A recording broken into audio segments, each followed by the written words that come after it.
boogeyman is real, and you found him. All right, you primitive screwheads, listen up.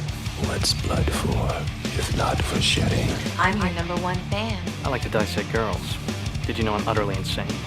We all go a little mad sometimes. Be afraid. Be very afraid. 7 days. I am Dracula. We have such sights to show you. Boy! I said, I'm not gonna hurt you. I'm just gonna bash your brains. I am the eater of worlds and of children. What's in the fucking box? They're coming to get you, Barbara. One by one, we will take you. Never get out of bed again! You gotta be fucking kidding. It rubs the lotion on its skin or else it gets the hose again. Welcome to prime time, bitch!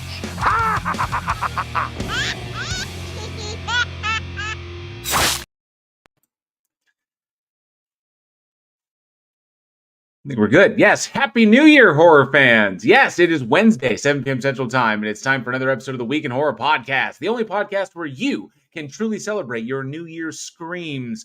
And if you, dear horror fanatic, are listening to us at the top of the week, remember we do this live every Wednesday right here on YouTube, so we hope to see you in the live chat. This week, we are saying goodbye to 2023 and kicking off 2024, covering select horror films released December 31st through January 6th. Thank you all so much for joining me. I am JL, and it's good to see everyone. Look at all those fantastic people there in the live chat. As a matter of fact, I got to put up that amazing Patreon banner. There's all those amazing folks over at our Patreon who help to make this show possible. Thank each and every one of you. See your names down there below, traveling down. Thank you, each and every one of you, for your support. How is everyone doing tonight? I see a bunch of people in the live chat. Oh, let's see. Before we dive into anything, let's say hi to who we have.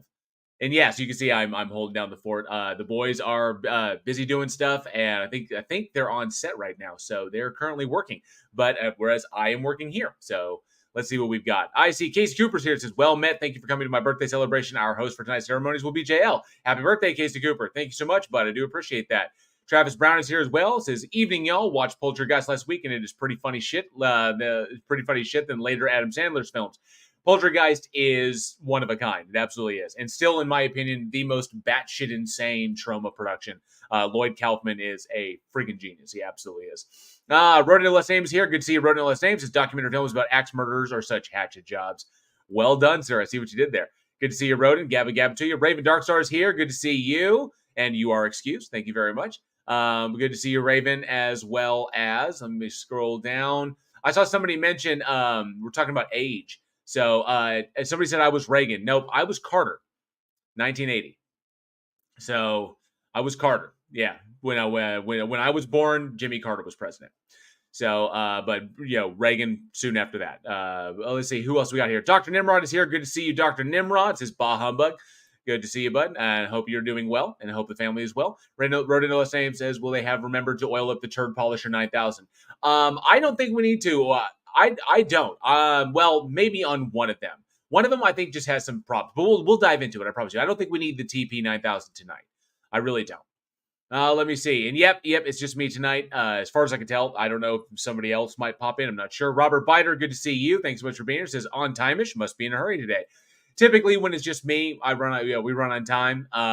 When the other guys are kind of running around, so sometimes we're a little bit late when we're waiting for them to pop in. But good to see you, Robert. Thanks so much for being here tonight. Left-Handed Jedi, good to see you. Thanks so much for being here. Castellar Daniel Garcia. Yep, Anna Faris was in Lover's Lane, her very first film. But, we'll dive into that. Gosh, Beckfire, good to see you. Says, good evening, you heathens. Fantastic to see you, bud. Paracord Princess as well. Good to see you. Says, hello, everyone. Sally Skeleton as well. Says, hey, folks. Good to see you, Sally. Charlie Welch, the only man on the internet you never make a bet with. Good to see you, Charlie. Always fantastic to have you in the live chat. And Travis Brown says, M3GAN is one of the best horror films of 2023. So we're gonna dive into something like that. So one thing that I wanted to chat about was something that we always do towards the end of the year here at Week in Horror is we talk about, what were the best horror films of 2023. And let me see. Roto says the local store already has Easter shit on the shelves. Blah. Yeah. Blah. Yeah. But it's to be expected. Same thing. Halloween. The minute, like 2 minutes after Halloween, it's already Christmas. So, yeah. But yes, that was the big question I want to ask. And too bad the guys aren't here because I wanted to hear what they had to say as well. Like, what were the best, I would say the top 5, like top 5 best horror films of 2023? Because I have my top 5 selected and exactly why they're my top 5. But the other guys aren't here, so we'll just have to run it down. And I'm very, very curious. I'm curious what y'all think, and of course, what y'all's top 5s are as well. Because whereas Travis Brown says M3GAN was in his top 5, it was not in my top 5. It would have been in my top 10, but not my top 5. I think that, in my opinion, there were 5 that were just better, and but pretty much it's what it is. Heading into Easter earlier than Valentine's Day. Yeah, they'll be in 2 separate. They'll basically both be out. They will. All right. So my top 5 horror films of 2023 is, I would say, starting from bottom to top. So number 5 would be Evil Dead Rise. Now, I know a lot of people will probably disagree with that, and it's probably personal reasons on that one. Of course, these are always just opinions, but Evil Dead Rise, I felt, was the perfect blending of Sam Raimi's original vision and what Fede Alvarez brought to it in the 2013 remake or the continuation of the franchise. I thought that it was brilliantly sadistic and had all the tropes that both of those amazing directors brought to it. So that has to be, that has to be my number 5. Oh, and I you never know because sometimes they pop in. I did not know you were going to be here. So yeah, I was working with my camera. I think I finally got my camera mounted where it should be, so it's like a wider field of view instead of like just half my face. Nice. So right now we're doing top 5s. We're doing our top 5s. You see everybody? Eugene is here. Say hello to Eugene. Everybody say hi to Eugene. And I see Sarcasm popped in. Good to see you. Sarcasm says, good evening, fellow parasocial comrades. Good to see you, bud. And Tesla Radio says, sorry I'm late again. I can explain. There was a bear. Well, hopefully it was just a bear and not a cocaine bear. But we're glad that you're here, Tesla. Thank you so much for being here. I think I ran into the same bear also. That bear has been like fucking with everybody. just fucking with everybody's. All right. So, so my number 5 is Evil Dead Rise. And because it hit all the marks for me as far as what Alvarez brought, as far as what Raimi brought, that's why I enjoyed it so much. Not to mention, I thought the acting was quite decent, and I'm a big fan of Alyssa Sutherland, so I loved her in Blood Vessel, and I loved her in Vikings. So, I was a big fan of all of it, and I just thought it was not to mention the cinematography was on fucking point. So I just really, really enjoyed that. And my number 4 is Thanksgiving. Yes, directed by Eli Roth. Eli Roth with his legendary return to horror and his badass kind of like homage to 80s slasher films. There are so many magnificent moments in Thanksgiving, and is arguably one of the best, like the top 5 of 2023, but arguably one of the best slashers I've seen in quite some time. Better than Scream, better than a number of others, because it's no holds barred. Just a straight, like 80s slasher style, but with the beautiful cinematography that we are capable of today. So loved it. Thanksgiving. So number 5 is Evil Dead Rise. Number 4 is Thanksgiving. Number 3 was Malum. So Malum, I really thoroughly enjoyed even though, because the cinematography is beautiful, the practical effects are absolutely stunning. Even though Malum is technically a remake. So the director of Malum, which is Anthony DiBlasi, made a previous film called, what was it? The hell was the name of that movie? It was Last Shift. So he shot a movie called Last Shift. It's essentially the exact same thing. And so, but now that he's got some movies under his belt, he went back and wanted to remake his original film Last Shift, and he made Malum. And that movie, if you were to remake your own product, that is the way you fucking do it, because it looks phenomenal. It's creepy as shit. The practical effects are amazing, and he does all the stuff he wanted to do in Last Shift that he didn't have the money to do. So Malum is fan-friggin-tastic. The storyline is great, and he expounds on it even further in that one. He basically does everything he couldn't do with the first film by virtue of no money. And so Malum made my number 3. Number 2 was a religious horror film called Deliver Us. And Deliver Us was, but even though I know that Eugene doesn't like, like possession films, and possession films are typically, they're kind of like blasé. But Deliver Us was fantastic because it plays on a number of subjective interpretations of like how religion and religious prophecy applies to society and stuff like that. And when you get into certain mindsets and how this can lead to absolute insanity, of that kind of like cult-minded behavior. So it not only explores, with horrific imagery, and especially the imagery going on, with the priests and everything, but it explores both sides of it. Basically, it looks at it from outside the cult perspective and inside the cult perspective. It shows how those things break down. And not to mention, the cinematography is absolutely stunning. The acting was phenomenal, and really, really eerie fucking movie that had made some extremely salient points in the subtext. So, got to say that right there. Deliver Us was my number 2. And my number 1 horror film of 2023 is the Argentinian horror When Evil Lurks. So When Evil Lurks is by and large one of the best horror films I've seen, not just this year, but in like the last, I would say 10 years.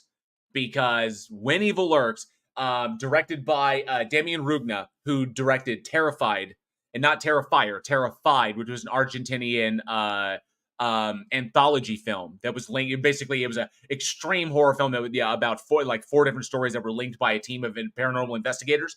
When Evil Lurks, the same one. There's still a kind of a theory we have that Terrified and When Evil Lurks are in the same universe.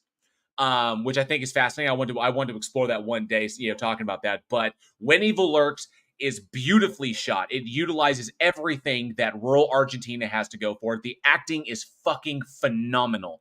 And despite the fact that it is a subtitled film, if you don't like subtitles, then that might be an out for you. But not to mention the practical effects are amazing. No CGI in this one, and the idea that the very concept, the idea that the end of the world has already happened, like the apocalypse has already taken place, demons run loose on the planet, and it is the objective of like these groups of humans to try and minimize their impact on society, to basically like shut them down and destroy them, wherever you can, or unless they infect the population and make things even worse. So I love that idea, and it's also graphic and extreme and it's graphic in the extreme, and it pulls no punches. I mean, there is some seriously nasty shit in this movie. It is a mean fucking film, but beautifully done, wonderfully scripted, gorgeously shot, and just, the director knew exactly what he needed to do and exactly what he didn't need to do. So we watched it over in the Discord channel. So When Evil Lurks is my number 1. So my top 5: Evil Dead Rise, Thanksgiving, Malum, Deliver Us, and When Evil Lurks. That's my top 5 for 2023. So it's really interesting because I think you only have like one film on my list. Really? That's also in my top 5, which is When Evil Lurks. Evil Lurks Would that movie fucking amazing, dude? That's the best horror film that has come out this year. Number 1. Period. Yeah. Just hands down. Like, it's not even close. It's not even competition. But When Evil Lurks, that if you're going to watch one horror film this year, that is the one to watch. Now, so diving into my top 5 list. Now, I don't have any particular order. I'll put Evil Lurks number 1, but I don't really have a particular order. Mm-hmm. And it may not be necessarily like the best film, but it's what my expectations were going into a film versus what I've got. Okay. So, because some of the movies on my list, it's more the fact that they surprised me than just like it's just a fantastic film. So, starting on my list, Evil Lurks is already on the list. That's just going to be like my number 1. But other ones, and this is in no particular order. One we're going to talk about today is M3GAN. M3GAN was actually one that really surprised me, that felt like lightning in a bottle. When you saw the setup of certain things, and then it subverted those expectations, which is something you don't see very often in horror films. A lot of times it's set up, and we watch as many horror films as us. We're like, okay, right. we see we're setting that up. Yeah, it played out.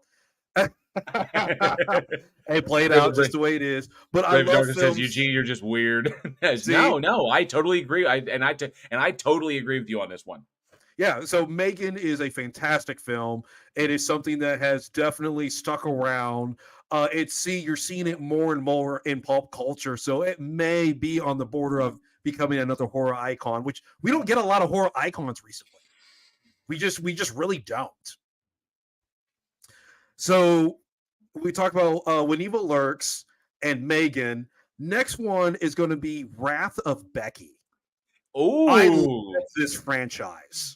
I really do. One of my favorite types of films is when bad guys meet worse. Oh, yeah. And Becky is just all about it. All about it. Straight up like John Wick style, except it's like a high school girl and who's just a badass survivalist. So I've really enjoyed the Becky series, and Wrath of Becky falls right in line with all the other ones. So definitely check that out. I know we haven't talked about very much on the podcast, but definitely something to check out. Nice. Next one, and I'm going to say this, and I may get a little bit of flack for this, but I'm going to say it because this was another film that also surprised my expectations. Saw X. Really? Saw X. And the reason why is this. I believe Saw X, I went in with very, very low expectations. Very low. Spiral. I was not a fan of the last 8 or 9, whatever. Saw X is the best one since Saw 2. Because you're getting his story. He's always kind of in the background and then kind of focuses on his followers and, Jigsaw's doing this. You're actually getting him. It's him. Amanda comes in a little bit also. But I like that it's just him. And the fact that it's a prequel done where he doesn't even necessarily have the puppet yet. And the traps end up becoming more crude. They end up becoming, you're expecting brutal traps to begin with, but I like how it's stripped down from just him in the very beginning aspects of it. And some of the interesting things come back. It's like, it didn't turn out the way I thought it would. And also on top of that, I mean, where she has to saw off her own leg and take bone marrow out is just, it's just straight up brutal. Just straight up brutal. How many do I have? When Evil Lurks, Saw, Wrath of Becky. Yeah, one more. I got one more. Yep. I may have to actually go with Talk to Me. Oh, okay. Talk to Me was a film that I thoroughly enjoyed. It's another film I went in with very low expectations, but it kept it as an interesting premise. It held my attention the entire time. Yeah, I will go Talk to Me. I think that's my top 5. I will say Talk to Me definitely is in my top 10. If I were to do it, to expand this to a top 10, it definitely would probably take the number 6 spot, or at least at minimum number 7, but probably the number 6 spot, because I love Australian horror. I love the willingness to take risks that Australian filmmakers do and to tell interesting stories. And that opening sequence got me. That one long shot through the party, that dynamic shot that leads up to that boom, the stat. I was like, that got me. I was like, holy shit. And so I was in just like back in 2013 with Evil Dead, with Alvarez's Evil Dead. I watched it, I was like, I'm totally in. The only thing, even though the acting was phenomenal, the visuals were phenomenal, the practical effects were amazing, everything was firing all cylinders. I felt that the ending of Talk to Me was the easy way out. That was like the easy thing. You did all this beautiful setup and you actually established kind of a universe in and of itself where you explore certain things, and I found it completely interesting that the supernatural has just been proven. All these kids know the supernatural is real. Ghosts exist. And these are the 2 points where it drops the ball. You've just proven beyond a shadow of a doubt that the supernatural is real. And no one is having an existential issue with this. Like, no one at all. Everyone just accepts it and just moves on. It's like, oh, yeah, ghosts are real. Yeah, absolutely. Spirit world, completely a real thing. Absolutely. You get to talk to them. And see, honestly, when you and me have an existential crisis, yes. but can I believe people won't? Yeah. I can. I mean, so I was kind of like, I was like, and nobody goes, wait, hang on a sec. Ghosts are fucking real. Like that it was like, so that got me. I was kind of like, really? Like not a one person is like shocked by this fact, but there was that. And then the other thing was I felt the ending was the cheap way out. I think that was the expected way out, the safe way out. And to start a movie, with the setup that they had, to do the interesting things with the cameras that they did, to have the development of these characters and these really fascinating arcs, her arc as she's going through, like dealing with trauma and stuff like this, and then you took the easy way out. That's what I felt. It's the third act, while it's serviceable, absolutely serviceable, it was like that's what you expect to happen, and I was like, shit, you built this up, this mountain, and then we just didn't quite get to the peak, which is why it's probably on my 6. I was okay with going with kind of the more safe route, because lately I've been seeing a lot of films that have gone out to the extreme and then have missed it completely. And I can come in with like, you know what? Let's just kind of keep it a little bit safe here to guarantee we can get X quality, and then our next film we can be maybe a little bit more experimental, so forth gotcha. With that. So I was kind of okay with the more safe ending, a little bit more traditional ending on that. So real quick before we dive on, let me see. Let me make sure I caught these people here. So Castellar Daniel Garcia is here. Good to see you. Who's currently waiting for the third season of the horror series From. I am as well. That series is fucking amazing. Harold Perrineau is just knocking it out of the park with that one. That whole cast is just amazing. But definitely love From. They're doing great stuff. He also said Cobweb was creepy. Cobweb was creepy as hell, but it was pretty much what I expected. So that's why it was kind of like a little further. I don't even think Cobweb would make my top 10. Although I'm a big fan of Anthony Starr, and I'm a big fan of I've forgotten her name. What the hell is her name? She was in Cloverfield. She was in Castle Rock. She was in True Blood. Lizzie Kaplan. So yeah, I was like, even though I'm a big fan, the story went exactly where I expected it to go. The folk horror deal with the abandoned child and everything. I was like, oh, I saw it coming about halfway through. It was like, oh, there's someone living in the walls, and the parents know. That was my expectation. Armageddon's Fire, good to see you. This is Goodale. Good to see you, Armageddon's Fire. Thanks so much for being here. Joshua Lee as well. Good to see you, bud. Thanks so much for hanging out, and I hope you're feeling better soon. And I see you. Make sure I didn't miss anybody else. Regular Jeff is here. Says greetings all. Good to see you, Regular Jeff. Thanks so much for hanging out. And B Blanco says, hey everybody, good to see you, B Blanco. So, and I will say this on M3GAN. The one thing that got M3GAN is also in my top 10, but M3GAN earned a spot in the top 10. One, for the effects, for the visual effects, was absolutely amazing. Two, it told the story of the killer AI, but did not go in the direction of your typical killer AI. Exactly.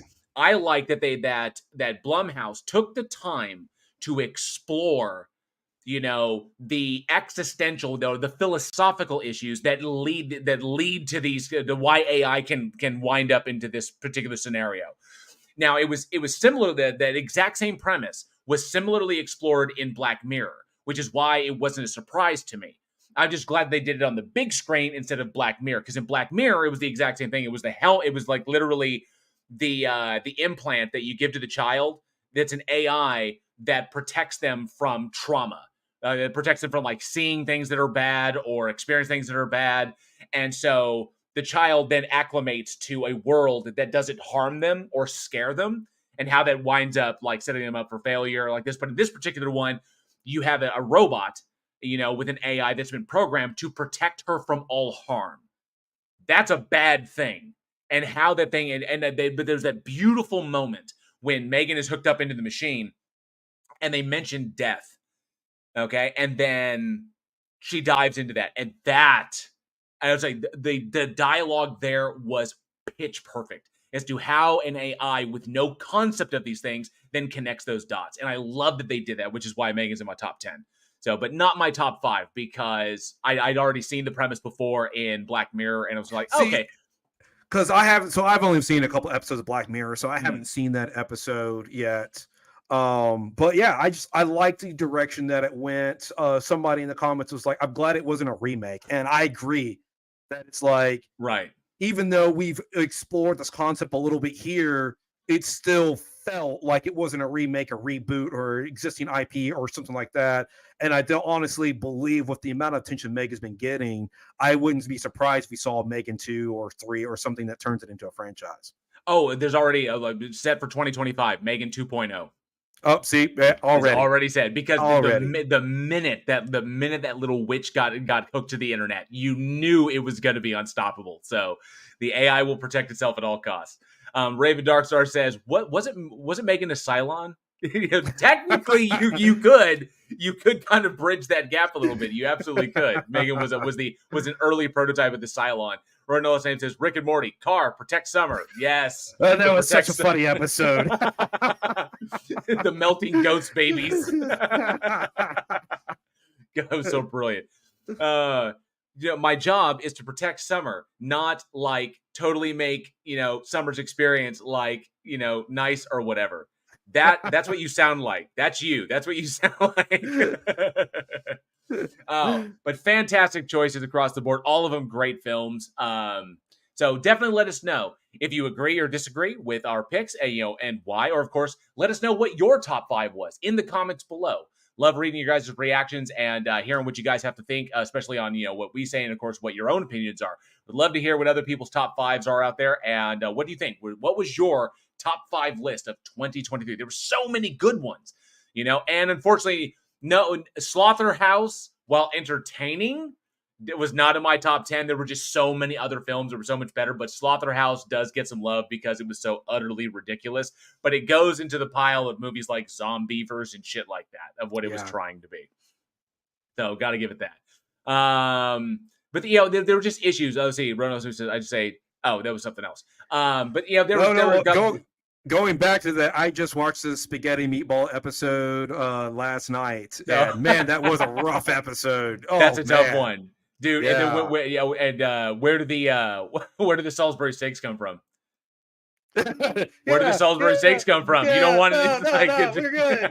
No, we're good. We're good. No, we're good. We're good. We don't need to know. Oh, but man, it was there were some other ones that had promises to be that they could have been really, really good, but then whether it was internal politics or it was a typical agenda or whatever, or of the director or the writer, that I think just drag things down. Like It's a Wonderful Knife. I love horror that takes like innocuous stuff or even family friendly stuff and turns out like that's the reason Happy Death Day was so fucking good. It's why that's one of the best horror films of that year, of like 2019. Was when Happy Death Day came out?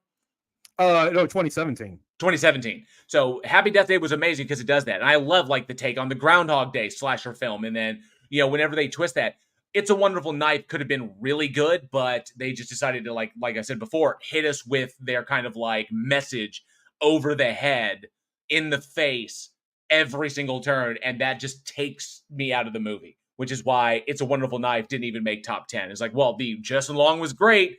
The action was good, the kills were fun, and it was a good look. It was a good-looking slasher. Unfortunately, they got in their own way. So that happens sometimes, So either way, let us know down in the comments below what your top 5 of 2023 was. Oh, and Josh Lee says, JL, what was your take on Suitable Flesh again? Suitable Flesh is in my top 10, but it's low. I would probably put that at the 9 slot. I like Suitable Flesh for its Lovecraftian connection. Because I love Lovecraftian horror. I absolutely do. Mm-hmm. Anything Lovecraftian, I'm always going to jump all over. Not to mention, Heather Graham in a horror film? Fuck yes. Okay? Heather Graham with Barbara Crampton in a horror film? Double fuck yes. Okay? My issue with Suitable Flesh, and the reason it doesn't rank higher, is because they kind of water down the Lovecraftian concept in order to push the sexual imagery of that, because Lovecraftian horror, while it can bridge that gap, it can bridge the gap between Herschel Gordon Lewis and Clive Barker and other, the other extremes where you go, and even like Roger Corman, if you want to get to that, or even Troma. So I get that it can do that, but they kind of subverted the cosmic horror and just went for the body swap horror. And body swap doesn't necessarily have to be Lovecraftian. Okay, I felt it was very, very weakly connected. Because we're doing these Lovecraftian style rituals and switching bodies, and that's what we're doing. But then it just focused on that. I thought it was less Lovecraftian and more just body horror swap, but body swap horror, which is fine, was fine in of itself.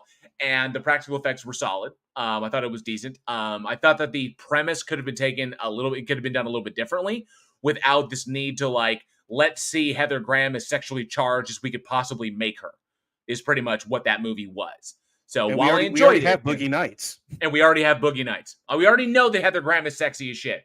We don't need it. Heather Graham is also a phenomenal fucking talent. Like, she is so fucking good. And this film, this premise, offered up the opportunity for her to really showcase that. Not just like, Heather Graham, character being Barbara Crampton's character, Barbara Crampton being her character, or Heather Graham being the kid. It's like, there were so many ways that we could have gone with that, and it got reduced down to kind of like almost one or two notes, sexually charged or frustrated, and that's where we got to play. So it could have been way deeper, and unfortunately it wasn't. So that's my take on Suitable Flesh. Still, I enjoyed it. I mean, Heather Graham and Barbara Crampton, like, well, yeah, why wouldn't I? Yeah, Barbara Crampton's a legend. So speaking of sexually charged films, I think it's time to get into our list for today.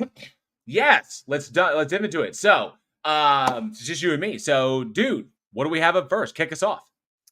So first, we have Lover's Lane, which was released December 31st, 1999. Roll it.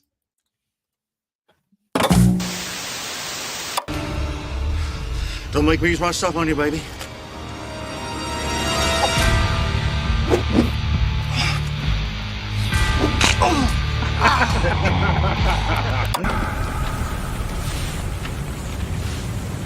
Fucking bad.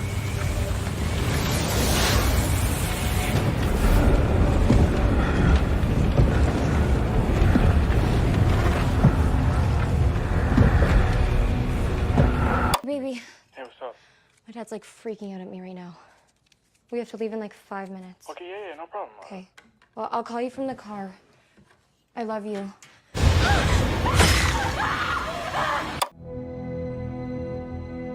Do you want to talk about it?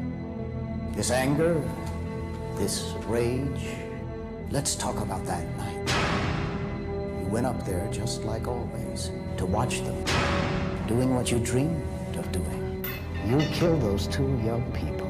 You took that steel hook and you butchered them. 13 years ago, a brutal killer struck. Bye-bye, Mommy. Hey, sexy. So young. Oh, so 90s. Up, close off. The JTT hair. And I know you all have love on your minds. Be careful. Hi there. The hell do you want? Brad and I are going up to Lover's Lane. Make sure that Michael finds us there. Now, it looks like history. I like that bell jar. It's in the bell jar reference there. Yep. The hook's out. He went over a wall today. Police have still failed to apprehend escaped murderer Ray Hennessy, convicted 13 years ago for the Her wig is terrible. How's it going?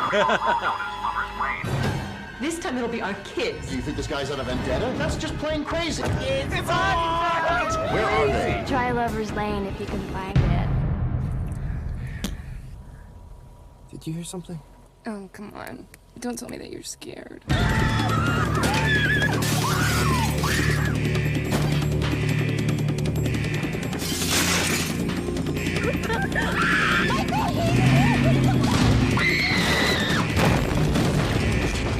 Lover's Lane.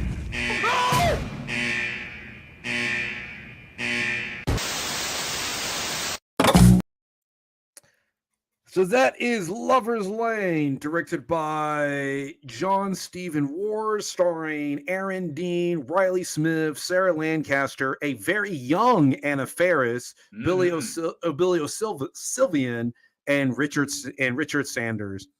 And pretty much straightforward is you have somebody who escapes a mental ward and goes out to Lover's Lane and basically attacks a bunch of horny teenagers. I love it. Sally Skellington. Boo. And I'll say this. Shit gets real, but you can't fucking see it. It's so true. It's so true. The film is so dark. It's so dark. Like, it takes away. First of all, the kills in this film aren't great anyway. We get no really creative hook kills or anything like that. But you can't see it, period.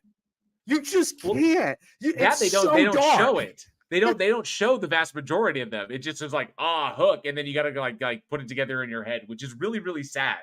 And I blame it on budget. Obviously there were a lot of budgetary restraints to this, but if you can't see what the hell is going on, that's really, really, that's a really major big problem, obviously, with the film. It was overly dark in many, many areas, and of course, we didn't get the opportunity to see the kills. Like, for example, they have this perfect opportunity when Anna Faris's character, when the cheerleader gets smoked, and she's all alone, and the villain has like villainously teleported into the room that she's in, despite the fact that he was downstairs. You picked up on that also, because she ran up the stairs, and all of a sudden she like runs up the stairs and then sits down, and suddenly the killer is under the bed. So, okay, the only, and this is what's fucked up, is that the only way I can explain that away is because there were two that was going on. That's the only way I could possibly explain that. Technically, I think there were three. There were three, because you had her dad, and then the actual, and you had the actual guy who escaped from the asylum. So technically so it could have been one of them that did it, but we don't even get to see it. We just see the hook coming up, and then we get Anna Faris, like, and then she dies. And I'm like, okay, I get what he was doing, but we got to see it, man. It's like you're just like and then that was the biggest issue. That was the primary issue, was that. But you're probably gonna hate me for this, but I watched this one, and then I had to turn around and watch it again because I watched it twice. I'll tell you why. Because while it is cheaper, while it was done far, far cheaper, and this came out in 99, 1 year after I Know What You Did Last Summer came out. So I Know What You Did Last Summer came out in 1998, and I watched this one twice because I was a giant fan of I Know What You Did Last Summer. Okay, I really, really was. I love Scream, love I Know What You Did Last Summer. It came out when I was 18 years old. I was like, this is amazing. But then I realized, watching this movie, despite how cheap it was, despite that we couldn't see a lot of the kills, I Know What You Did Last Summer. The number one reason I like it that much is simply because Sarah Michelle Gellar's in it. Because I crush on Sarah Michelle Gellar. That's what it is. I have since Buffy. And I think, in my opinion, I was giving I Know What You Did Last Summer a little too much credit. Okay? Because of her presence in the film. All right? I watched this, and after watching it the second time, I actually think this movie is better than I Know What You Did Last Summer. Now, get out. But you gotta hear me out on this. Okay. Yes, okay. I know that this is not the TP9000, because number one, yes, I acknowledge that it's cheaper, but just because a film is cheaper doesn't mean that it's worse. Okay. Two, I acknowledge that the lighting the bad lighting is a result of that lack of money. That happens. I can forgive that. I can forgive technical shit if you simply don't have the money to do what you want to do. But you tried. I'll give him that credit. I Know What You Did Last Summer is extremely well polished. Very, very polished film. Everything looks fantastic. And the kills were obviously, there. We get to see, like Johnny Galecki get the hook up through his face. And, we get to see people die. The difference is, and plus, it had some good moments, like with what's her name, Bridget, in the shop with all the mannequin shit. You have some good moments like that. The problem is that I Know What You Did Last Summer is bogged down with unnecessary exposition in regards to the varying characters that has nothing to do with the situation that was going on. The story itself, Kevin Williamson, while he delivered a decent story, I realized that the characters themselves are simply too bogged down by their own internal trauma to recognize each other's trauma, and that the reason half the group dies and they wind up screwed is because they can't get out of their own way. That these characters, it's not that they're dumb, it's that they're teenagers. They're fucking teenagers. They're like literally like first year of college kids, and they can't get out of their own way. Okay? In this particular one, it's not that people are making dumb decisions, But we don't need all that nonsense. We just need the characters themselves because what we're trying to tell is a slasher film. Okay? Same with Friday the 13th. I'm not saying that Lover's Lane is as good as Friday the 13th, but I'm saying that Lover's Lane doesn't bog itself down with unnecessary shit to pander to a specific demographic. That's the thing that got me. It's like, this is, nuts and bolts, a classic slasher film. Someone even said in the live chat that Lover's Lane is an 80s horror film, is an 80s slasher that came out 19 years too late. Because it came out same year came out 1 year after I Know What You Did Last Summer, because I Know What You Did Last Summer was a hook.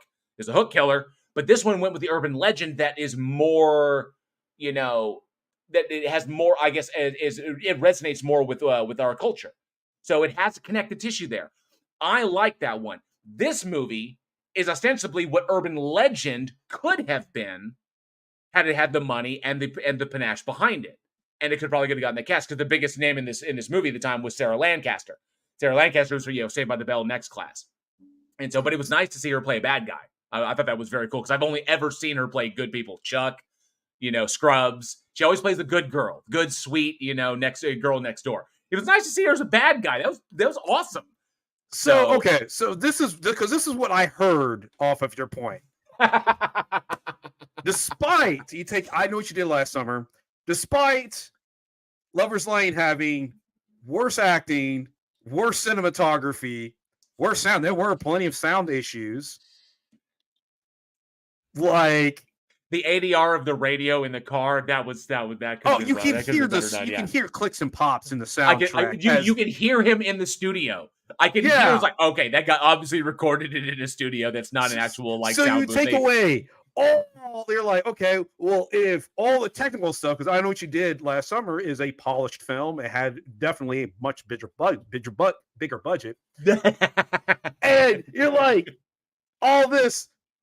I don't know how Lover's Lane could be better, because in I Know What You Did Last Summer, I saw what happened at night.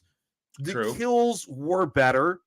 The acting was better with Jennifer Love Hewitt and Sarah Michelle Gellar. And Freddie Prinze Jr. I think it's Freddie Prinze Jr. So you have good acting, and I can't remember the fourth person. Freddie Prinze, who's married to Sarah Michelle Gellar now. But I know Freddie Prinze, but Ryan Felipe, and Freddie Prinze Jr. Ryan Felipe and Freddie Prinze because those four. It was mainly focused on four of them. It was the four of them. Yeah, and the two most shallow people are the ones that died. So of course, but even you look at that cast right there, where you have those four. We all know their names and recognize them. Whereas in Lover's Lane, only one of them made it, which is Anna Faris. And she made it because she did a parody of slasher films to start off with, and went on from there. Scary movie, yep. And despite Anna Faris being funny and comedic timing, and she's definitely starred in some great movies, I've never considered Anna Faris like a top-tier actress in her own right. I don't know if she can carry drama. I don't know. She may have before. I just haven't seen it. I think she was amazing in Just Friends. Her and Ryan Reynolds playing off. Like in the rom-com and comedic roles. She made a career out of it, and more power to her. That she's awesome at it. You don't have anybody else. So it's like, okay, and that's fine, but at least show us the kills. But we don't get the kills. We can't see what happens.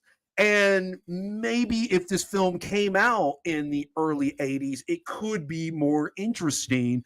But we've already seen so much of this stuff before, where it's like the double, you have a killer who's blaming it on an actual somebody who escapes, and they want to use their name and stuff like that. It's already been done before also. And then on top of that, the pure hormonal teen sex thing, that was all this film. This film was like, we're not good, but we're going to give you a lot of titties, and we're going to make him super sexually charged, distract him while we set his leg, and Anna flashes him.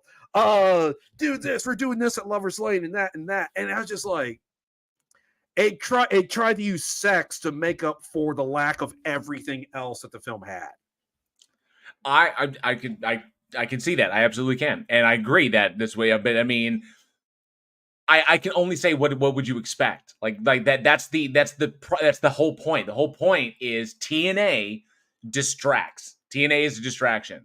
And so we know why it's there, and why the slasher genre is so rife with it, why it's a trope of your classic, your B films, and even your A-list films, is that a lot of titties, that provides a distraction from whatever other limitations are going on. It's like literally shooting dark so that you can hide the imperfections in your monster.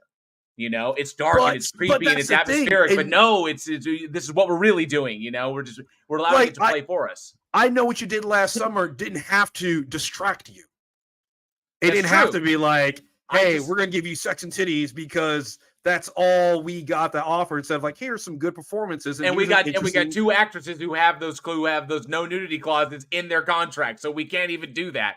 And plus, it's written by Kevin Williamson, who doesn't write that stuff because he doesn't write, classic horror. What I'm saying is, meta horror. I Know What You Did Last Summer didn't need that.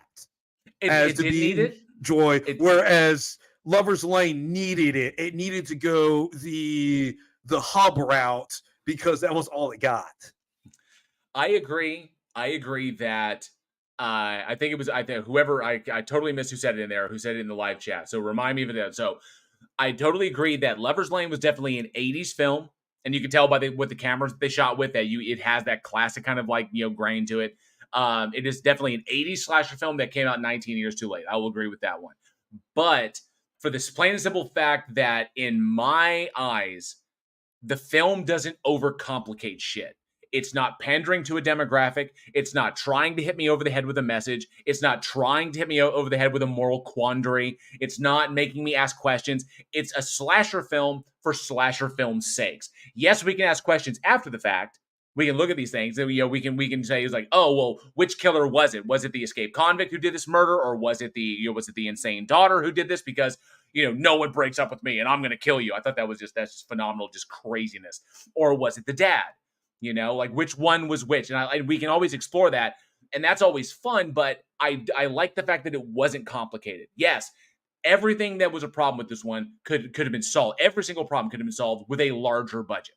I think that's what it was. And I'm not going to hold a film back just because its budget was unfortunately low. Because as you and I both know, getting budgets for movies is really fucking hard unless you have that in.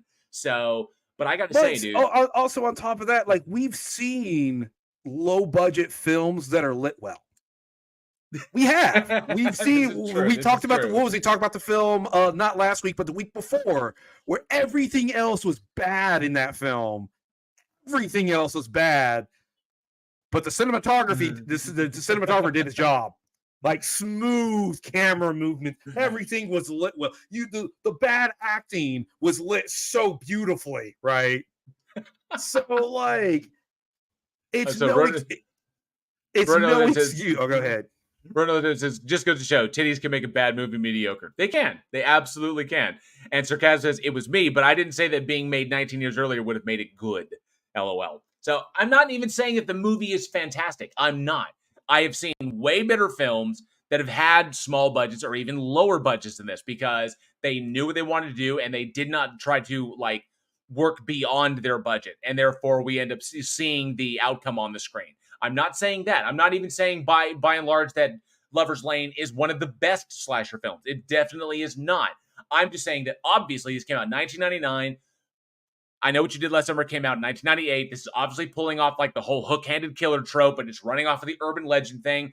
While I Know What You Did Last Summer didn't touch on that, this one was a little bit more culturally relevant because people are more aware of that. While it is a bit of a rip, although from what I understand, this movie was actually written before I Know What You Did Last Summer was written, and that this one was kind of sitting on the shelf until I Know What You Did Last Summer exploded. Now we have a hook-handed killer. Now we can drop Lover's Lane. But it only got approved for so much budget. So I will say that. But when it comes down to it, I actually still say, I actually like this one more for its substance as a slasher film, as just a pure slasher film, than I Know What You Did Last Summer as a meta slasher with a whole bunch of unnecessary subtext. That was the whole thing. Is because Kevin Williamson writes from the perspective. At the time, Kevin Williamson was writing from the perspective of teenagers at that time. He pretty much had his finger on the pulse of like the 90s, teenagedom is what it was, which is why Scream was fantastic, which is why fuck it, I'm gonna say I love Dawson's Creek. Okay, I really did. Despite some very cheesy moments, I thought Dawson's Creek was good. It explored some interesting topics. I thought it was a good show, and that's why I really liked Kevin Williamson's work. Unfortunately, the generation has moved on, and he hasn't really been able to keep up. But what made Kevin Williamson's work good doesn't necessarily make for the best possible slasher, is what I'm saying.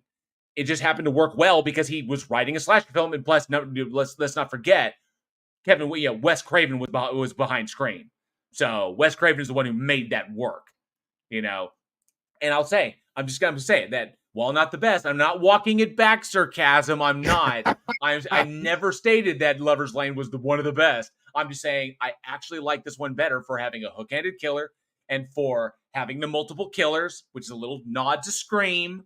Because Scream did the 2 killers. So this is 1999, obviously, but it was shot cheap. Raven Dark said, ew, Dawson's Creek, jail, you geek. So, and it says, Travis, even if I Know What You Did Last Summer was never released, Lover's Lane would still not be a great film. I get that there's a lot of things that obviously with Scream, with I Know What You Did Last Summer, with Urban Legend already out, this film is playing on those tropes. The urban legend trope, the multiple killers trope, and the hook trope. I get it. But I still think I will hold the position that Lover's Lane actually succeeded in being a slasher film more than I Know What You Did Last Summer. And that's a hill I will fucking die on. I will. You're alone on that hill. Lover's Lane couldn't even hold my attention despite. Why isn't anybody attacking my hill? Why isn't anybody doing it? I had to keep constantly re-engaging myself in the movie because it was the characters were like stupid. I mean, they hands out, they're stupid. They're always stupid. That's a hallmark. But the thing is, it's like trying to make something smart. I'd rather it be more circumstantial that a character gets killed than it's just like let me run up the stairs. We need to separate. We need to fight the car. You know where the road is, and you're not burdened by like shit that you're wearing. So why don't you just like, in the fact that you're wearing tennis shoes, get on the road and run your happy ass in a dead sprint back to where you came from. All of you are in fantastic shape. You're all in immaculate physical shape because you're all amazing specimens, because that's all we ever cast in these movies. So why don't you hop your happy athletic ass on that fucking road and run your ass back to town instead of running to the abandoned fucking farm? That's a hide behind the chainsaws moment. That's exactly what that is. Okay, but this is a trope. It's to be expected. Exactly. And the problem is that this trope has already been exposed, even in 1999, that the trope has already been exposed. Parodies already came out. Yeah. I'll take that to disaster movies. Ever since Airplane came out, you can't make a disaster film. People have tried.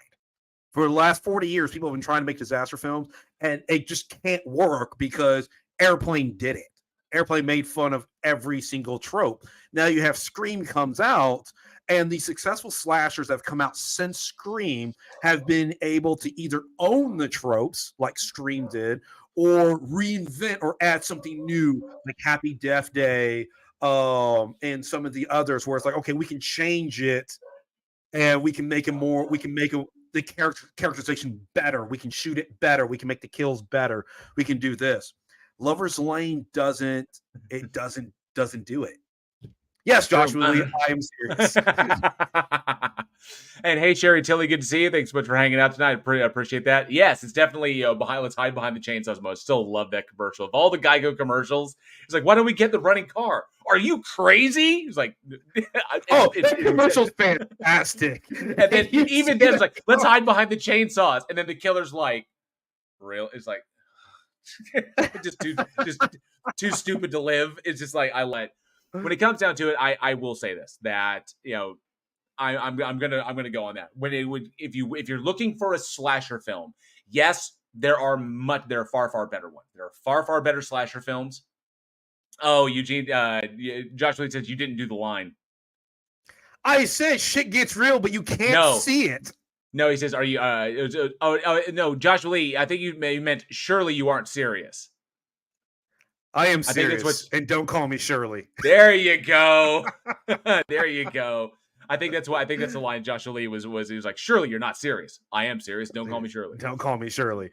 But I will say, as far as trying to be a slasher film, trying to be a teen slasher film, which is what this movie was, I say that this one actually accomplished that better than I Know What You Did Last Summer. Now, if I say go watch a movie, if you have a choice between the two, go watch I Know What You Did Last Summer. Okay, yeah, see, because you just said it was a better movie. If you're like, listen, I Lover's Lane is a better movie, but if I want to recommend a movie, it's going to be the worst of the two. No, I'm not. I won't, because at least with I Know What You Did Last Summer, you will have the opportunity to be more entertained, and that's what it's about. That's really what it's about. Is, are you not entertained? And yes, I Know What You Did Last Summer is a more entertaining film. I'm looking at it from the breakdown perspective of it. As far as the slasher goes, I think that Lover's Lane was actually more successful in being a slasher film than I Know What You Did Last Summer was, because think of like Lover's Lane, slasher. Those two terms go together quite well. When you think of I Know What You Did Last Summer and slasher, is it a slasher film, or is it really more of a revenge film that is playing at slasher tropes in kind of a meta-analysis of revenge films with the moral quandary? That's the whole point. If you go that standpoint, then you can't compare the two films, because then they end up being in different genres if you take that approach. So yeah, are there more kills in Lover's Lane than I Know What You Did Last Summer? Absolutely. There's way more kills. You wouldn't know it. Yeah, you can. Sorry. You're not wrong. As much love as I gave, I am not going to ignore the fact you wouldn't know there were more kills. A second light. Just a second. Two lights. One more, it would have been better. All right, right. I'm going to ask the audience, and the audience can finally put this to rest, right? Because we've said our piece. I want the audience to let us know, which movie do you prefer, Lover's Lane or I Know What You Did last summer? So comment below or shoot us an email at weekinhorror@gmail.com. I'm already waiting. I'm just looking at the chat right now. IKWYDLS, IKWYDLS, IKWYDLS. It's just going to be that over and over again. Oh, man. All right. So, neither. Neither. They both suck. All right. Oh, Josh Lee says, didn't see it either. Too tropey for me. Too tropey. Sarcasm says, of the two, Friday the 13th. Robert Biter. Yes, neither. Yeah, there are many, many better ones. There are many better ones. Agreed. I will agree with that. All right. Let's jump on to our second one tonight, which I like. I mean, God, the longer we do the show, the more I fall in love with Italian horror. I really do. I really, really do. So this next film came out January 4th, 1973. And we have the Italian giallo horror Torso. Let's cue up the terror tube.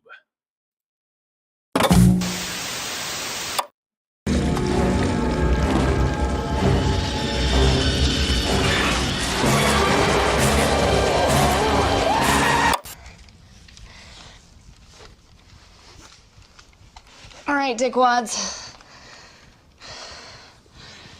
Check this out. I'm gonna give you guys a little bonus.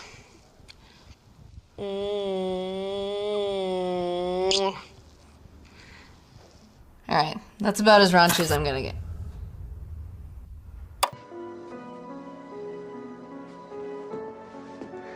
Any for God's. Shh, darling. Trust me. God's sake. It's for the best. Eddie, please! Oh, man. What you have here are fragments of tissue found under the fingernails of one of your companions, barbarously murdered in the middle of the night 1 week ago. Our scientific analysis has traced them to this foulard. which was used to strangle Carol Peterson. If you have ever seen a scarf like this on any person you can identify, it is your duty to report it either to the police or the university authorities. I might add that no one in Perugia, either man or woman, is safe until this killer is captured and brought to justice.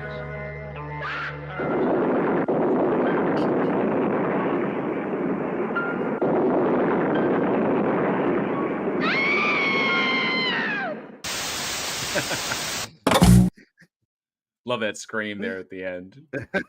All right, that was Torso. I'm not even gonna try and say the original title of it because it's in Italian and it's long, but it basically translates to "The Bodies Bear Traces of Carnal Violence" is what the film's actually, the name of it is. But directed by the legendary Sergio Martino, written by Ernesto Gastaldi and Sergio Martino, and starring Susie Kendall, Tina Almont, Luke Miranda, and John Richardson. Had some pretty big named English actors in this one. But the film follows a string of brutal murders amongst the kind of like the local population of young female students at a college in Perugia. And it turns out that the killer is incredibly violent, despite being extraordinarily violent. The killer is closer than they think, and of course, I would say it's apropos to say shit definitely gets real in this one. I thoroughly dug this bad boy. This is actually the first time I'd seen it, because. So when JL said I love Italian horror, I heard naked make movie more gooder.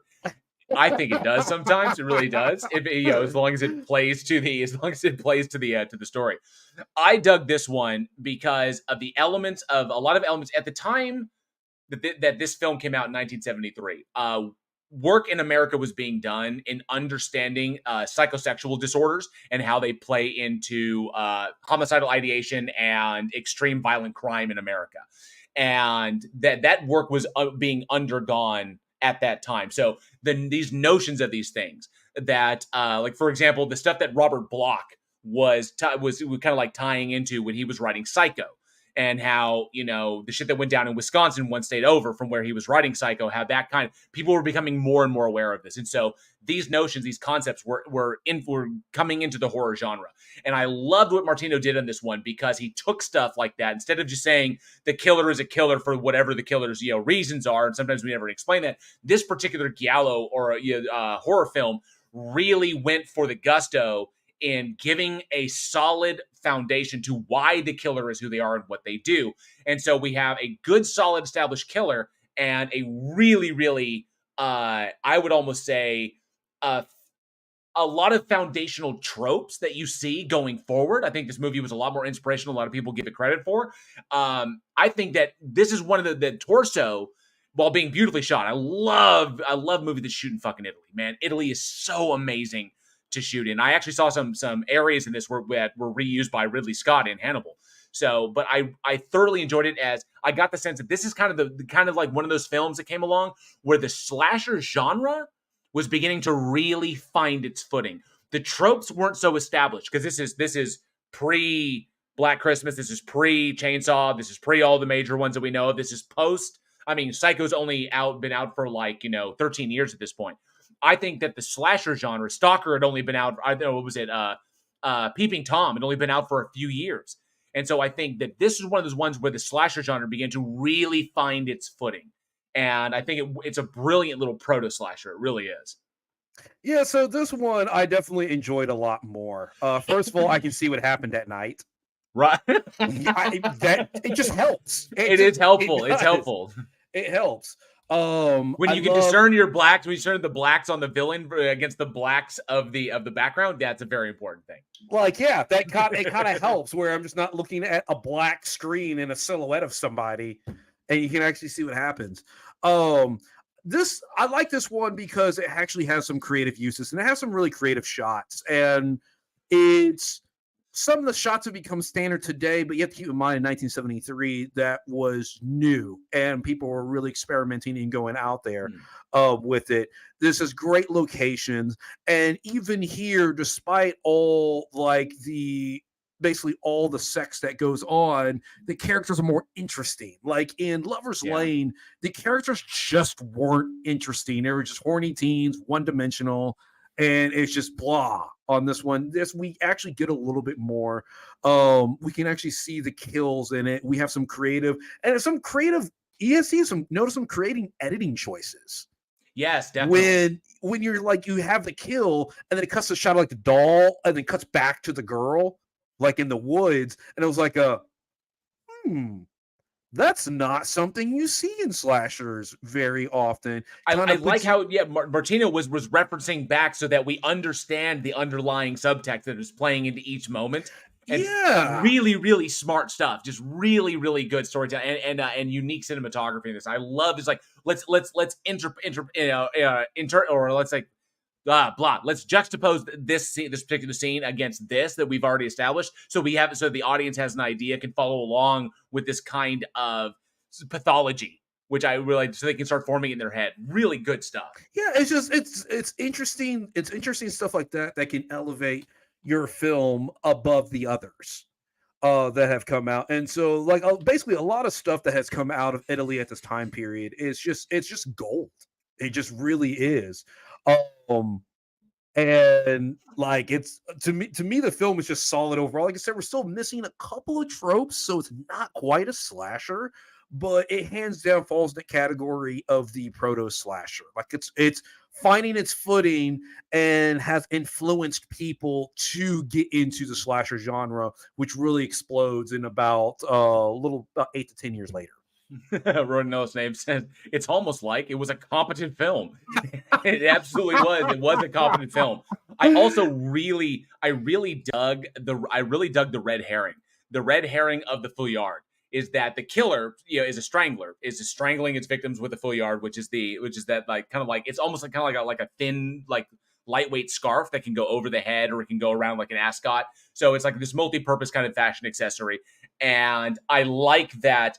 It was a specific color one, but the Fouillard was very high in was very popular in fashion at the time in 70s Italy. So everybody's got, so like if oftentimes people would wear them as a part of their ensemble. And so when you recognize that it's this, when at the very beginning of saying the killer used a Fouillard to strangle the victim, and he's like explaining this whole thing in the class, it's like, oh, so it's probably somebody connected to the class because there's people in the class that are dying. But it's this particular popular fashion accessory, so it could be anybody. And then they red herring it as like, he's got one. Especially do that zoom in, the extreme zoom in is like, he's wearing one. And I love that it played with that sense of paranoia. And so you really didn't know who it could possibly be. And I like that they hid that. They didn't tip Martino didn't tip the hat to, it could have been easily done. He could have definitely tipped the hat as to who the killer was towards the end. But we didn't have all that backstory when the killer gets finally unmasked. Like, oh, that's who the killer is. That article of clothing is a Fouillard. It is Foulards. Is Fouillards. Is that style is what that particular piece of clothing is. So I really dug that the director didn't tip his hat, that the writer didn't tip his hat. It allowed us to play with kind of like the uncertainty there. And then I really thoroughly loved. And I think the thing that a lot of critics have said is that whole third act, especially the sequence where the killer's in the house, the killer has done their deed, and then who essentially turns out to be our final girl is, injured in the home. The killer's not aware of it, and so the killer's doing the thing, and she's like running around trying to I love the buildup of that because I didn't know because you don't know what's going to happen or what point these two are going to collide with one another. Because she's running around, like it was I got almost like collector vibes on that, which is kind of neat. The good guy's trying to do something, and then the bad guy's doing the same thing like this. And they're constantly like missing each other. I dug that. That was really, really smart. Just really, really good stuff. I did. I like that too. And this is a film that's pretty solid all the way through. And it was something I enjoyed. Yes, it is subtitled. I want to say right now, I love foreign films, so subtitles do not bother me at all whatsoever. Honestly, after 10 minutes, you don't even notice you're reading subtitles anymore. But it's a array of interesting shots, interesting perspectives. They really, really played a lot with the cinematography. It's just good all the way around.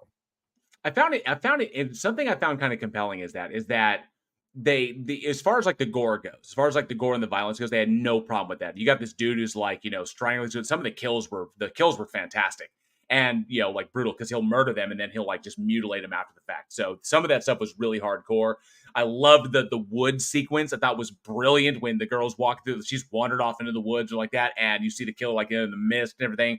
There was some fantastic setups, and I thoroughly enjoyed where they went with that one. It was intriguing though, because even though that gore and that level of violence was pretty much, par for the course for Italian horror films at this time, especially giallo films, that even when they showed the lesbians, they had the lesbian scene and he's like watching through the way he's like, oh, I'm the killer and I'm watching. And it's like, you see the girls, like they set up the sex scene with the two girls. They then strategically block them from showing them in any open engagement, like open making out. It's like, we can't show that. We can show two naked women, or two like partially, like two naked women in a bed, kind of like necking on one another, but we can't show them physically making out. And so blocking it with the bedpost so that we just have the two of them and then blocked in the center so you can't see their faces. But then the bedpost has like I think it was an angel. It's like a cherub. It's like carved into a cherub.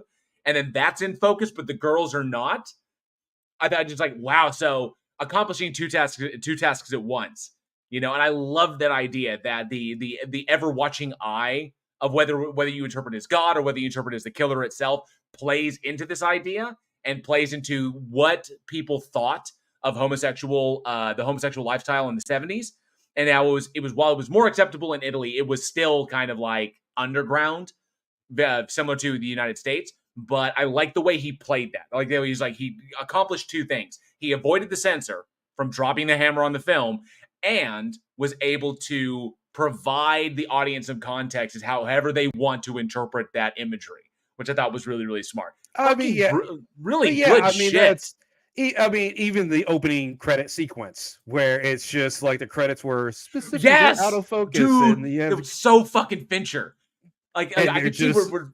I was like, I would say this is Fincher. I was saying the go was like this is like but having specific things going on in David Fincher's early work, having things going on while you're doing your opening crawl is pretty much if you look at Seven, if you look at Zodiac, if you look at even in Alien 3 when he was doing this opening deal, is that there are things going on that are important that provide context, but you're doing it during the opening crawl. And I was like, I could see why Fincher may have gotten that kind of inspiration to go from that. Because like, have that. You don't need to convey the detail, the extreme details of what's happening, just that this is the tone of the film that we're going into.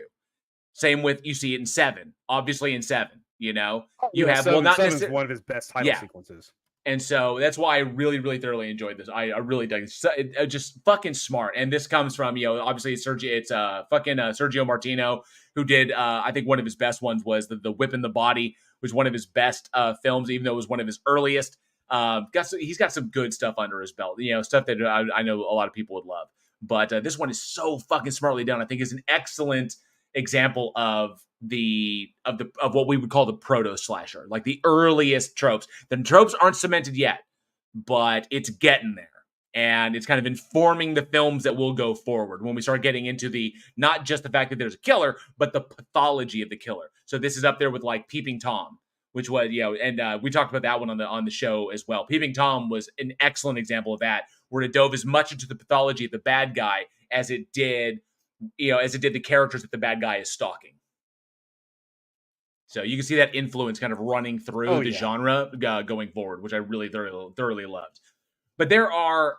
Oh, Cindy Johnson, good to see you. Says, oh shit, I forgot it is Wednesday. Hi, JLNG. Good to see you, Cindy. Thanks so much for being here. Rodin Illustrated says, Isle of Lesbos comes from Roman myth, so yeah, Italian. Sarcasm says, Freddy wears an ascot. It's not cut to be worn as a scarf or head cover. Well, an ascot would be different, but it's around the neck, and you could wear a foulard around the neck as well. You could tie it off and wear it like an ascot, but they're not technically the same thing. So, but yeah, my question is this one. Given its lasting influence and given how the tropes weren't established yet, so my question for the audience is that what is y'all's favorite, or what do you think is the best proto-slasher film. We made mention of a few of them, like you could look at Psycho, you could look at Peeping Tom, you could look at Torso. There's a number of other ones. There was I think there was a couple of those, like a South African one. I can't remember the title of it, but there's a number of them out there. Those ones that came out before the slasher genre had really cemented itself. Let us know down in the comments below what you think is your favorite, what is your favorite, or what you think is the best proto-slasher film. One of those ones that went the longest as far as inspiring what the genre would soon become. Love to hear what people think of it. I think this one is definitely up there. Fucking Italian horror has given us so much. It definitely has given us so much. Joshua Lee says Psycho. Robert Biter says definitely Psycho. And Casey Cooper says Psycho. I think you're just going to get a lot of Psycho. And Tony Regime says Peeping Tom. It has the serial killer aspect. Absolutely. Very good. We're played into that pathology. Really, I dig that a lot. So, yeah, but definitely let us know down in the comments below. I'd love to hear what people think about this one. And, of course, if you liked Torso and what it brought to the table, what it brought to the slasher genre table, definitely let us know. Man, I dug that third act so fucking much. I did. Even though it was a little bit rushed at the end, like all of a sudden, there's the killer. I love you. I'm the killer. And I'm going to kill you too. I thought that was just classic giallo shit. It's like, okay, you see my face, all cards at the table. This is exactly what I'm doing and why I'm doing it. This is my entire pathology laid out for you. Now die. And I love the fact that the final girl was not who you thought the final girl was going to be. Because who they focus on, like who Martino focused on in the movie, is kind of like, oh, it's going to be her. Wait, no, she's dead. Oh, it's going to be this girl. It's going to be her. Oh, no, she's fucking dead too. It's like, and then the injured chick, that's your final girl. And she kicked ass. It was great. I loved it. Really, really enjoyed it. All right, bud. Take us on to our next one. All right. Next, we have The Alphabet Killer, which was released January 6, 2009. Roll it.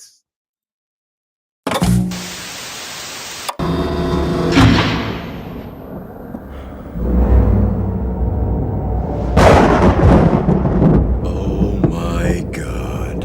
Where we're going, we don't need eyes. What happened to your eyes? Where we're going, we won't need eyes to see.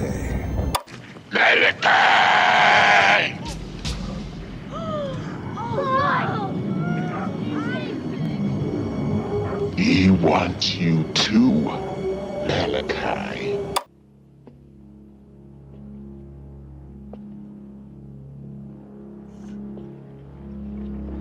There's my man, Hal Holbrook. Rocking the stash.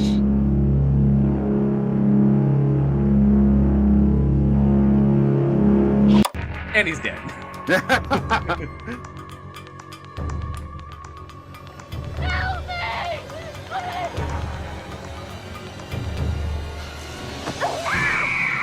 He raped her, strangled her to death. We've got nothing. The killer found a way to get Carla Castillo into his car, and he drove her to Churchville. That is not random. It might be. You may never know, and you may have to live with that. He's cold and calculating, and he's going to do it again. Wendy Walsh driven 30 miles to be killed in Webster. You're not an investigator anymore. I can help. You know it. Best thing you can do is leave Rochester. It's in my brain now, and it's not going to let go until I find it. I'm not going to stop. You disobeyed an order, you endangered lives. I think that you planted that evidence. Isn't that interesting? You're delusional. I can hear you! I can hear you!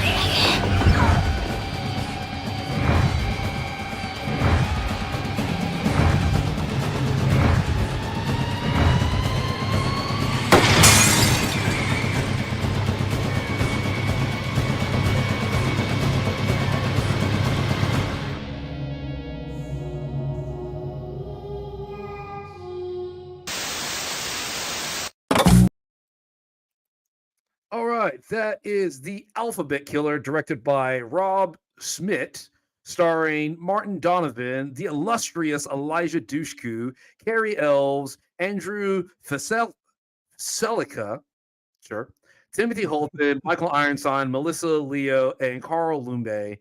And basically what you have here is a detective sets out to investigate a murder, and it drives her on kind of the brink of insanity. She starts really going crazy. And I mean, I'll be honest, it falls in the category. It came out in 2009. I don't like movies that came out in this time period. I just don't. I could not, despite how much I love Elijah Dushku. I do. I love her. I've actually met her in person. She is fantastic. She looks exactly the way she does in everything, right? She is purely gorgeous. I don't know how you take a woman that gorgeous and then make her look terrible on camera. But somehow they managed to do that. I think there was a reason for that. I honestly do. I think there was a legitimate reason. So I think you're touching on one of the primary complaints I had about this movie, because the as it's been mentioned here is that so Sarcasm says, as JL crushed on SMG, Eliza is mine. That photo shoot she did in Maxim was hot. Yeah. Eliza Dushku is absolutely amazing. Love her to death. I wish she got more opportunities because she deserves it. She's phenomenally talented. And a wonderful person as far as I've heard. I never had the opportunity to meet her, but I hear fantastic things. So Sherry Tilly brings up that this movie was based on an actual serial killer in New York. Yes, in the 70s, there were the Alphabet murders, which were an unsolved series of killings that followed the exact. The plot follows. It tells you all you need is that they were the victims all had their first name and their surname and their last name both had the same letter, and they were there. Unfortunately, their bodies were dumped in a town that started with the same letter as well. And so there were three, and then they just stopped and they never caught the person who did it. And it was back in the 70s. This movie is based on that, which was called the Alphabet Murders. And that kind of had, so when it says like, this is one of those ones where it comes up as like, based on true events, it actually kind of is. All of the supernatural shit, of course, is added in. And whether or not Elijah Dushku is she schizophrenic and she's just over obsessing, or is she legitimately seeing ghosts and shit that are contacting her? I don't know. It's never really parsed out. They kind of like straddled that fence between, is she mentally ill and she's just like, she hyper fixates and she hallucinates and sees shit, or are the ghosts really talking to her? Because when she gets off the case and she goes on medication, you never see that. So it never happens until she gets back on the case and goes off her meds. So I think the difficulty in this one was that in trying to meet the demands of the script, and I love Eliza. At the time, this is 2009, I would not believe, just like I wouldn't believe that Tara Reid was a fucking archaeologist in Alone in the Dark. I cannot believe Eliza Dushku as a seasoned police detective.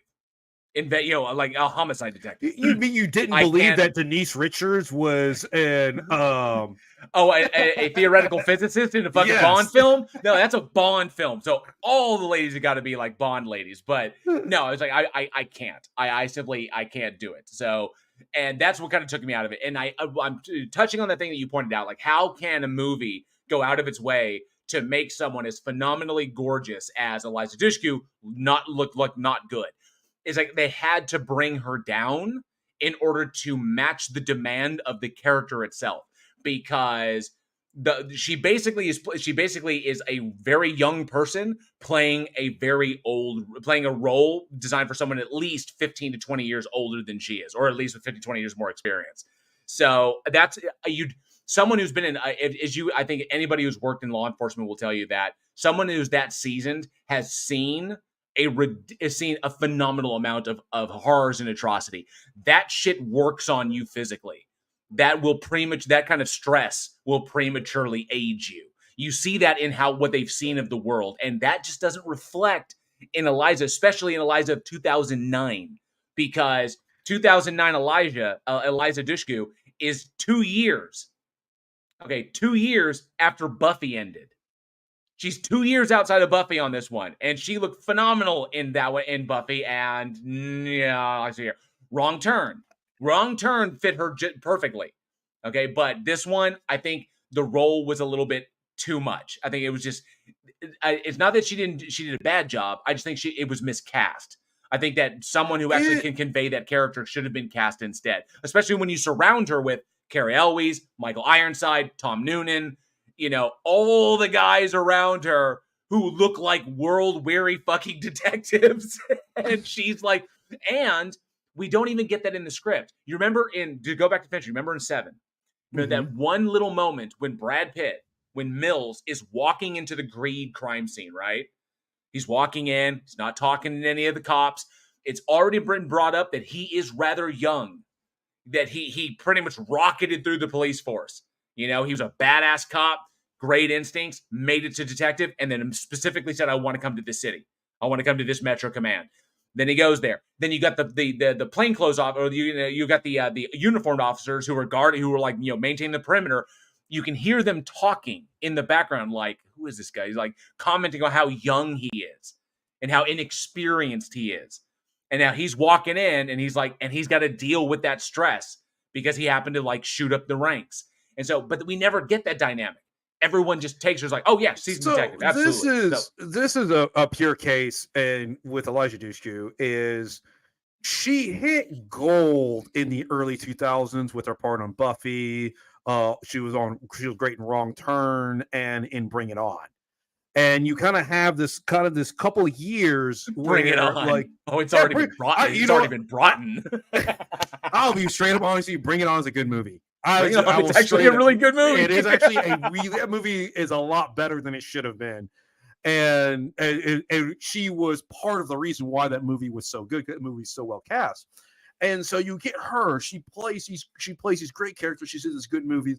And then all of a sudden, once Buffy ended, it's like, okay, the next couple of things you do is what's going to solidify you as an actress. This is your chance to separate away from Buffy. You're now on your own. And unfortunately, what ended up happening with her was she hit a string of things that were bad, not because of her. They were just things that didn't go well. For example, like Dollhouse, True Calling. And honestly, I think this was another misstep. This was a film that she shouldn't have said yes to. But maybe it was, you already have Carrie Elves, you already have Michael Ironside in, you already have some of these people. And okay, well, this is a lead for a feature film. Yeah, sure, let me dive into this. And unfortunately, this was just another misstep in her career. And you're right, she didn't fit this movie. And this was something that she shouldn't have done because the movie's not great. I'm just going to be frank with you. It was not a good movie. It was not a good career choice in her. And I think that's why she's kind of fell off the Hollywood radar of when you have a series of bad choices. Because in the acting world, as long as you're serviceable as an actor, if you pick good movie after good movie after good movie, you can make a career out of it. No one goes to Keanu Reeves and be like, man, Keanu Reeves is the best actor I've ever seen. Keanu Reeves may be the best human in Hollywood. But no one ever says he's the best actor. But when you look at all the movies, hit, it's like Keanu Reeves is now solidified. He's not going anywhere. And at the critical moment, and unfortunately it happens with a lot of actors and actresses, that critical moment when you finally get your name out there, the next 3 or 4 projects become very important what you do. And unfortunately, she failed in all of those. Yeah. And I'll agree with you. Not on anything on her. I wouldn't say that they failed because of Eliza. I think that there was a lot that, and if anybody's familiar with her story, there's a lot of like background shit that went on in her career. And I think she was the victim of a lot of other people's bullshit. Dollhouse was like Tony Regime says Dollhouse, and good to see you, Tony. Says Dollhouse was a good concept. It was a fun watch for the first season. And then, the problem with Dollhouse was that Dollhouse came out at the time that the industry was beginning to kind of come down on Joss Whedon. That the aspects of Joss Whedon that a lot of people don't like were beginning to come out then. And so there were rumblings in the industry as to Joss Whedon is not as great as a lot of people like to think he is. And so Dollhouse was kind of like, I think Joss Whedon kind of, inadvertently because of who he is, sabotaged Dollhouse, and that dragged Eliza down with him. Wrong Turn, obviously, was a slasher film. Everybody expects it coming out. It was not a bad film. not a bad like outing. Everybody's going to do those opening slashers. Sarah Michelle Gellar did. I know she did last summer in Scream 2. Jennifer Love Hewitt did it as well. So, but unfortunately, and True Calling, just couldn't compete with the other stuff that was already out there with Crossing Jordan and Medium. It just wasn't going to happen. It was too late to the game, and that's what happened with that one. Not to mention, it's also not also about the films that you choose coming out, but the films that are being thrown you. With so much background information, I don't think that Eliza was getting offered roles that would have really challenged her and really given her an opportunity to shine and demonstrate the talent that she has. I think there was that she's a victim of the politics. She's a victim of the politics of Hollywood is what that was. And unfortunately, that's of no fault of her own. That shit just fucking happens sometimes. But then you need a really excellent management team to handle that instead of people who will just be like, oh, well, you can't fight City Hall. So here's a goofy like, thriller movie or like this lukewarm horror film to keep the bills paid. Well, see, the thing is, unfortunately, with Elijah Dushku, unfortunately, is the wrong term. Elijah Dushku comes across as a very strong presence on screen. Like, she is somebody who can play the strong female, which is awesome. It's 100% awesome. She was great as Faith, a strong female character. Unfortunately, at that time in Hollywood, there was not a huge demand for that. And the couple of roles that were out there she was getting passed over. And you take actresses like Kat Dennings, who also comes across as a very strong female character. I think Kat Dennings was just an ounce better. So, and the selections and the films that she was able to pull out was just a little bit better coming across, where she was obviously she was young enough to do like 40-Year-Old Virgin, things like House Bunny, stuff like that. And then she was able to kind of go in the Marvel pipeline for a little bit. And then Kat Dennings got her show. So that was unfortunate. You had to have roles that were almost written for Elijah Dushku that would work in the eyes of Hollywood, and the roles just weren't there, unfortunately. Yeah, it's a shame. I can see her as a strong hero in a sci-fi film. I can see her as a strong hero in a drama. I can see her as one of those characters, and that would be awesome. And Bring It On, she was a strong one. And on top of that, and you're right, Road No Last Name, she was offered Faith as a spinoff for the TV show Buffy, but she turned it down to do True Calling.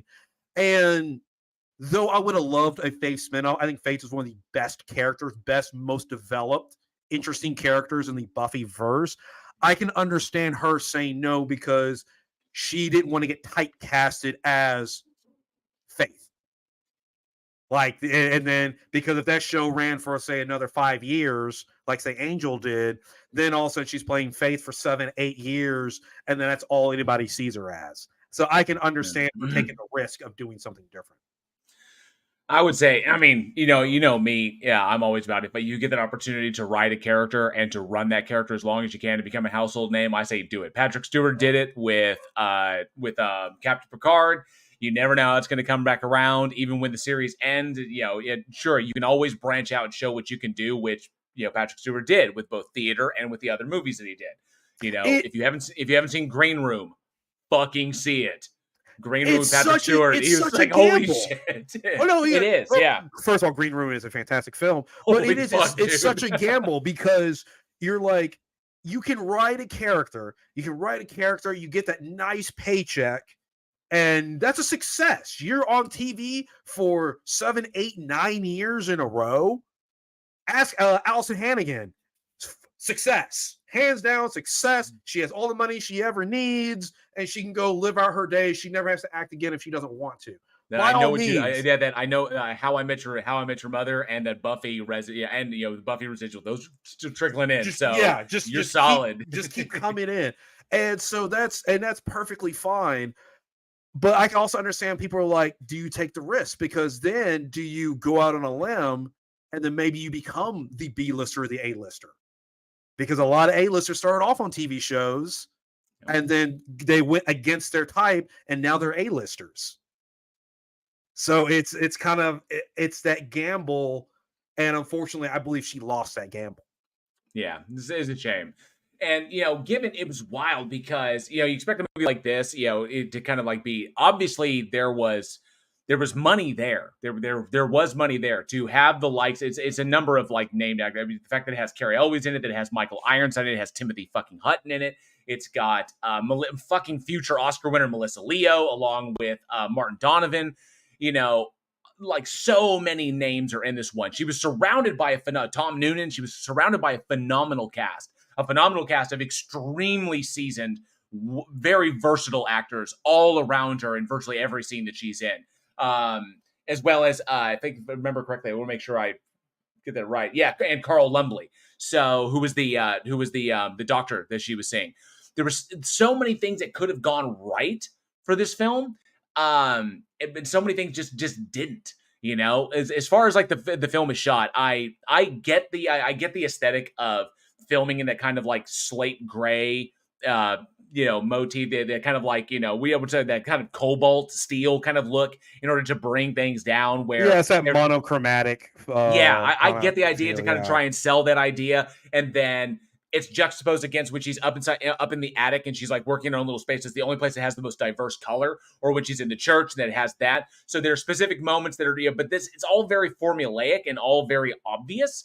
And they could have gone a little bit more. And I think there was no risk taking in this problem. There was nothing that challenges you, nothing that surprises you. They're ambiguous where they don't need to be ambiguous. She never gets the opportunity to lean into her strengths, and is always afflicted by what everybody around her is kind of like pushing against her. So I think it was the wrong role. It just was the wrong role. It needs somebody more seasoned with a few more years behind them to at least be a little bit more realistic. Listen, it's a bad movie. I mean, hands down. I mean, it was a bad movie. But so many missed opportunities. It could have been so much better. Such a premise. It could have been phenomenal. It wasn't. And I 100% blame the director on this one. I don't know necessarily the level of studio interference or all this other kind of stuff, but a lot of the choices that were made watching this fall 100% on the director.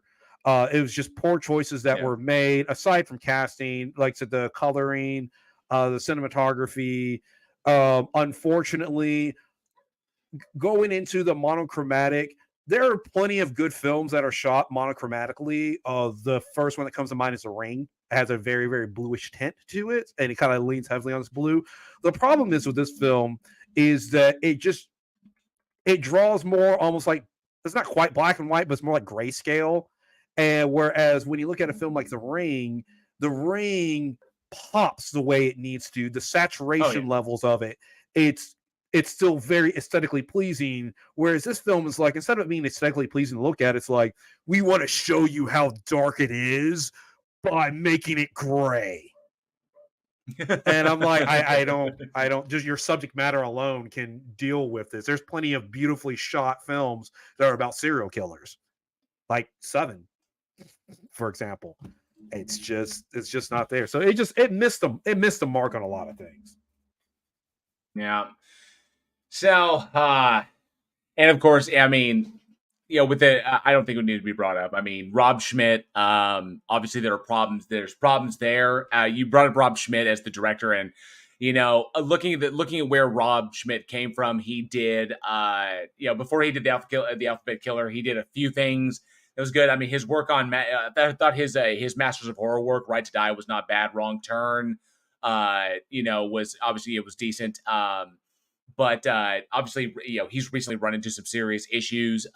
So we don't think we dive into that. But, I would actually settle the director of this one. The director took what was an interesting premise based on the script by Tom Malloy. Tom Malloy, who is is an experienced writer who has gone on. He's written for Law and Order a number of times. Like the kind of true crime stuff is definitely up his alley. And I know that the script that they got with would have something really, really solid. But I think this one is settled totally on the director. The director he short sticked the script, and I don't know where that money went like that, especially with all those actors with all the names that he had in there. But I think that he kind of did what he wanted to do, and it's always been my opinion that while it's the director's vision, the director should be a slave to the script. You can find new ways to convey what the script wants in interesting stuff. You can even add stuff to make it very, very interesting. So there's a number of directors like Fede Alvarez. Like Alvarez, when he did The Girl in the Spider's Web, okay? The whole sequence where Elizabeth is in the latex torture scene. That sequence is not in the book. It's never done. Alvarez wanted to do something. He wanted to convey the same situation, but he wanted to do it in a way that's never been done before, and that was intriguing. So that's smart stuff like that. Rob, I think, did what Rob wanted to do. I think Schmidt was like, "Oh, I'm going to do this." This is why he cast Elijah Dushku after working with her in Wrong Turns. Like, I'll give her opportunity because I'm Rob Schmidt and I can do this. I think his ego got in the way. I think, he felt he could not fail as our director, and this was obviously not to the script for him, or I don't know, but I definitely will saddle all the blame for this on him. Yeah, you get to the point where you have the movie that kind of makes or break you, where you have like when you're an upcoming director, and whoever funds your first couple of films are going to be over your shoulder. It's just the way it is because it's their money. You're not proven in any way at all whatsoever. So you're going to have things like a lot of studio interference and a lot of investors saying things. And sometimes they can make a film worse. Sometimes they can get better. But you're going to be you're going to basically be under the hammer constantly. What happens is when you start getting to your third and fourth film, you start getting a reputation and you start getting a little bit more freedom. Right. And you start getting more freedom and more freedom. And good directors take that freedom, showcase what they can do. And then now you're established and you can run. Now you're at the point where you can do whatever you want because you're proven you can make a good film after good film after good film. And you're going to be given money. And then they're going to sit back and here's your money. In 9 months, we want a cut of something. Yeah. Go. And I think he finally got to that point. Okay, well, this has a respectable budget to it. We're going to have, here's your budget. Here's your cast of named people. All right, give us something in 9 months to a year. Let's look at it. And then probably was like, you know what? It's not great. And then at that point, it's harder and harder for you to stay as a director because then you're proven you can't make a hit. You can't make a good film without supervision. And you start kind of going on the downslope. And that's why looking at his filmography, you see a larger and larger gap in between his films because it's probably harder and harder for him to get funding for them. Right. Ronald's name says the kills in Lover's Lane were very monochromatic. Yes, they were. They were. And that color was black. Yeah, that's very true. Straight black. Jay Vers, good to see you. This is good evening. Good to see you, Jay Vers. Thanks so much for hanging out tonight. Raven Darkstar says Hollywood pisses me off with shit like an actress trying to protect a minor on set with getting blacklisted. Yeah, there was. I didn't want to go into super detail of it. You can definitely read about it. It made big waves when that all came out. It was the shit going on behind the scenes, and Elijah Dushku was unfortunately a victim of that. She's still working occasionally, not as often as I would like to see her working. But it was fucked up. It was she was a household name, and I wish she'd taken the Faith spinoff. I thought she would have been brilliant. Given that, I agree with you. One of the best arcs in Buffy. Considering it took both Buffy and Angel for her to complete her arc through two shows and finally get to that point. Her episodes on Angel are some of my favorite episodes. Are some of the best. Yes. Some of the best shit ever. I fucking love her moments. And I think some of the best dynamics are post her incarceration when she comes back and then she's got to deal with Buffy again because she goes, do the thing on Angel, deal with that. Then I was shit. Now I got to go back to Sunnydale. And I got to deal with fucking Buffy. Okay, let's do it. Let's go deal. Let's go face the music. And here comes Elijah. Here comes Faith in with Buffy. Those two made the most of that. It's like, oh, you bitch. Oh, you. It's like, man. And I will tell you, and this is how you can showcase someone's acting ability, is in Buffy where they switched bodies, and both of them nailed it. Because when you look at Sarah Michelle Gellar as Faith, perfectly saw Faith, and same thing with Elijah Dushku as Buffy. I saw Buffy, and I knew and that was the kicker thing is I knew Sarah Michelle Gellar was going to nail the Faith part because Sarah Michelle Gellar, I mean, her start to her career, like with going back to All My Children, like her start was playing vicious, vindictive, self-centered individuals. I mean, that was hardly a stretch for her. Like her knocking out Faith is not a problem at all. Ever since she was Kendall Hart, playing that kind of role, that's easy peasy. That's no for her. But for Eliza to bring that down and angle it off in that way to convey, I thought it was especially like the innocent naivete was just like, what's a stevedore?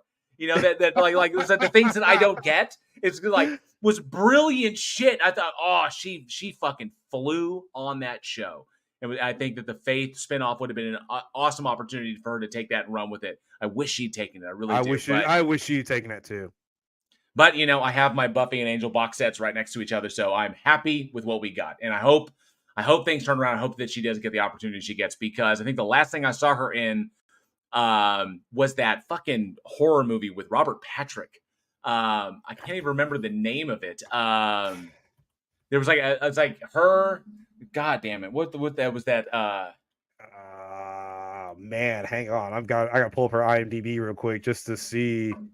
I can do it. What the fuck? Yeah, Eloise. Eloise was a 2016 horror film. Elijah Dushku, Robert Patrick, Chase Crawford, Brandon T. Jackson, Nicole Forster, and PJ Byrne. So, but yeah, it was Eloise, and that was the last. I think that came out in 2016. Yeah, 2016. Yeah, she hasn't done anything since 2017.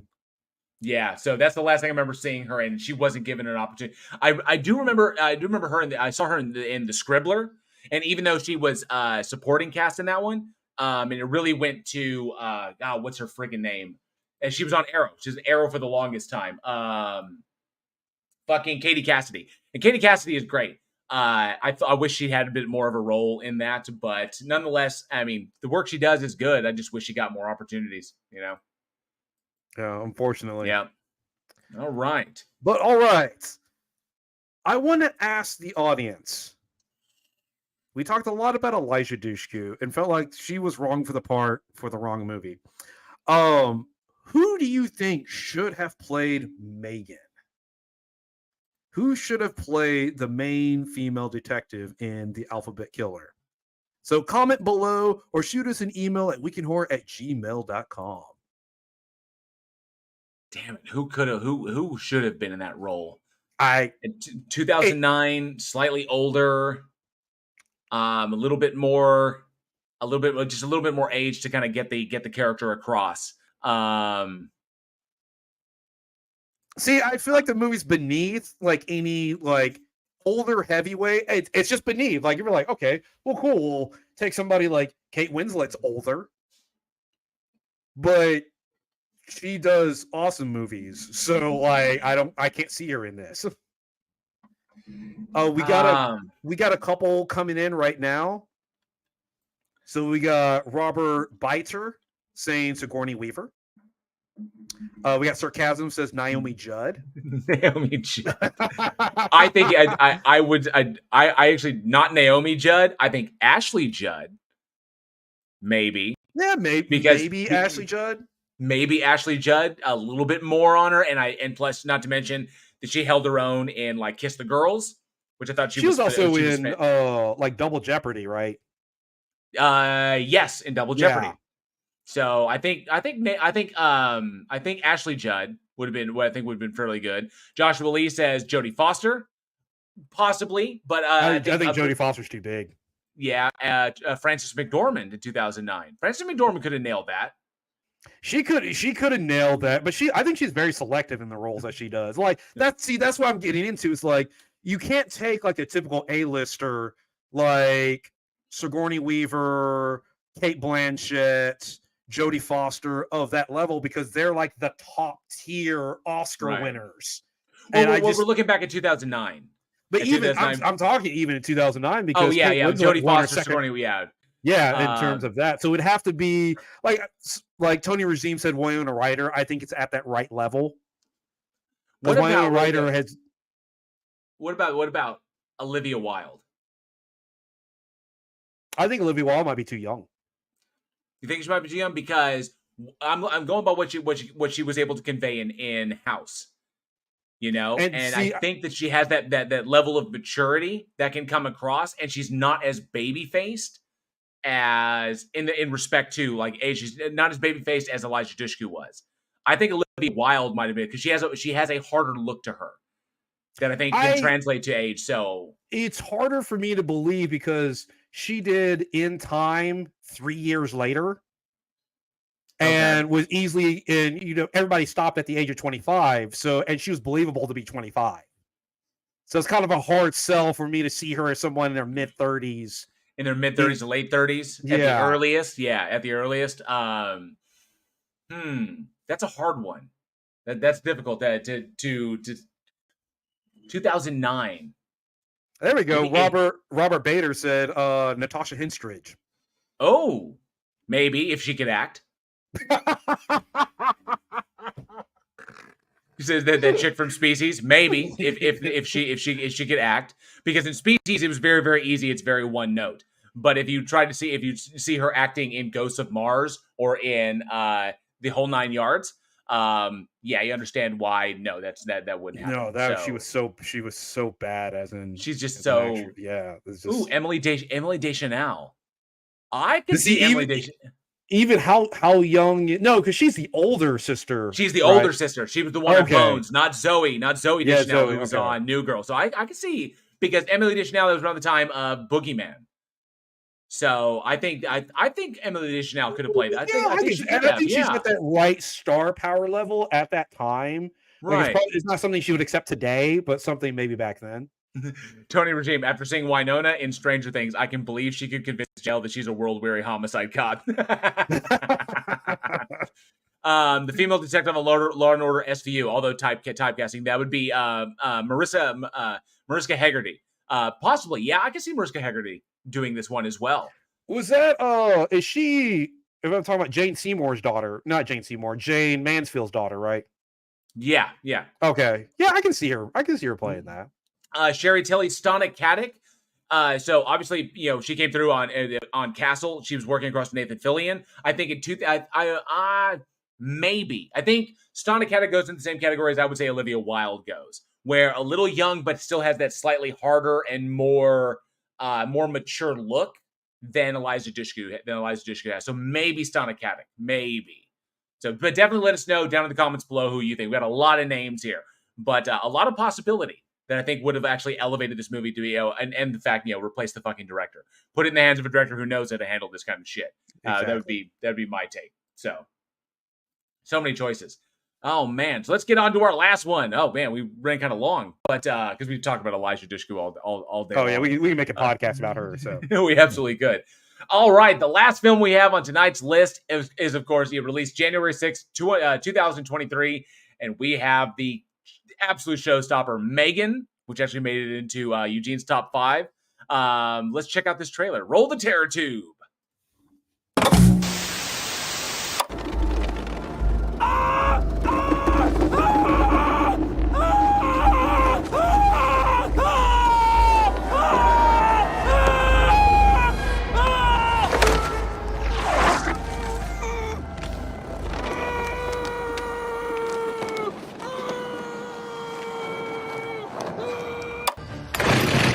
Hey, whoa. What are you doing? Stop. Look. Please, I'm sorry. Please. I'm sorry. Look, I'm sorry. I'm sorry, please.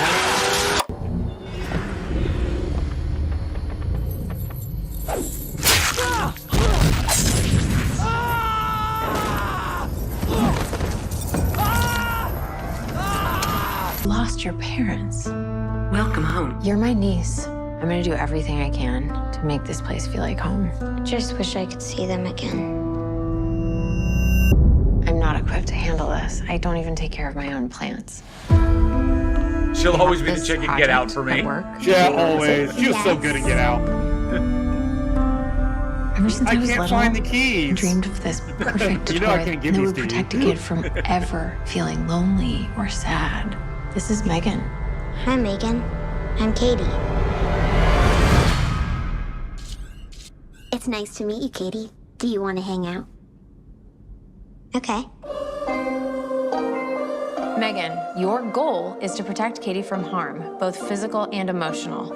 Is that a doll? Model 3 generative android. Megan, for short. I can't believe you made this. I love it. Wanna hang out, yeah, sounds like fun. Great job. It's nice to have a friend. It's honestly like she's part of the family now. They could be building emotional connections that are too hard to untangle. If the stream takes a ding, happiest she's been since her forgive parents me. died. Eat the I toppings, couldn't really Katie. mess with this trailer Research too shows much. if you force a child to eat vegetables, they'll be less likely to choose those foods as adults. Is that so? Yes. Experts say... Megan, turn off.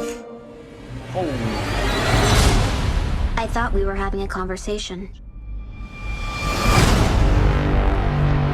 Does she talk? Make her say something. Stop! Don't! Megan! You should probably run.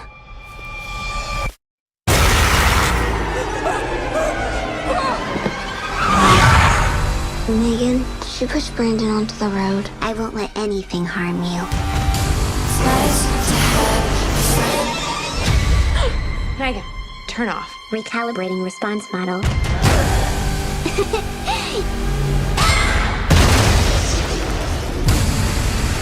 Megan!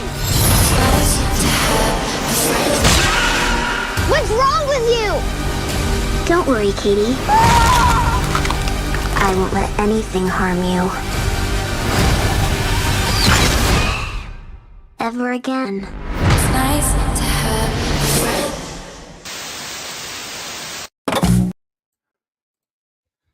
Yes, that was the trailer for M3GAN.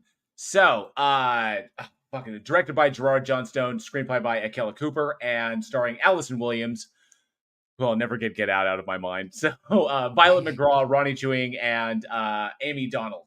The film, obviously, I know everybody's familiar with it. The film follows a young girl whose parents are killed in a tragic car accident, and she goes to stay with her aunt, who is essentially fucking Tony Stark, and gives her an android to be her kind of like friend, because she's very, very busy and, needs to preoccupy this young traumatized child.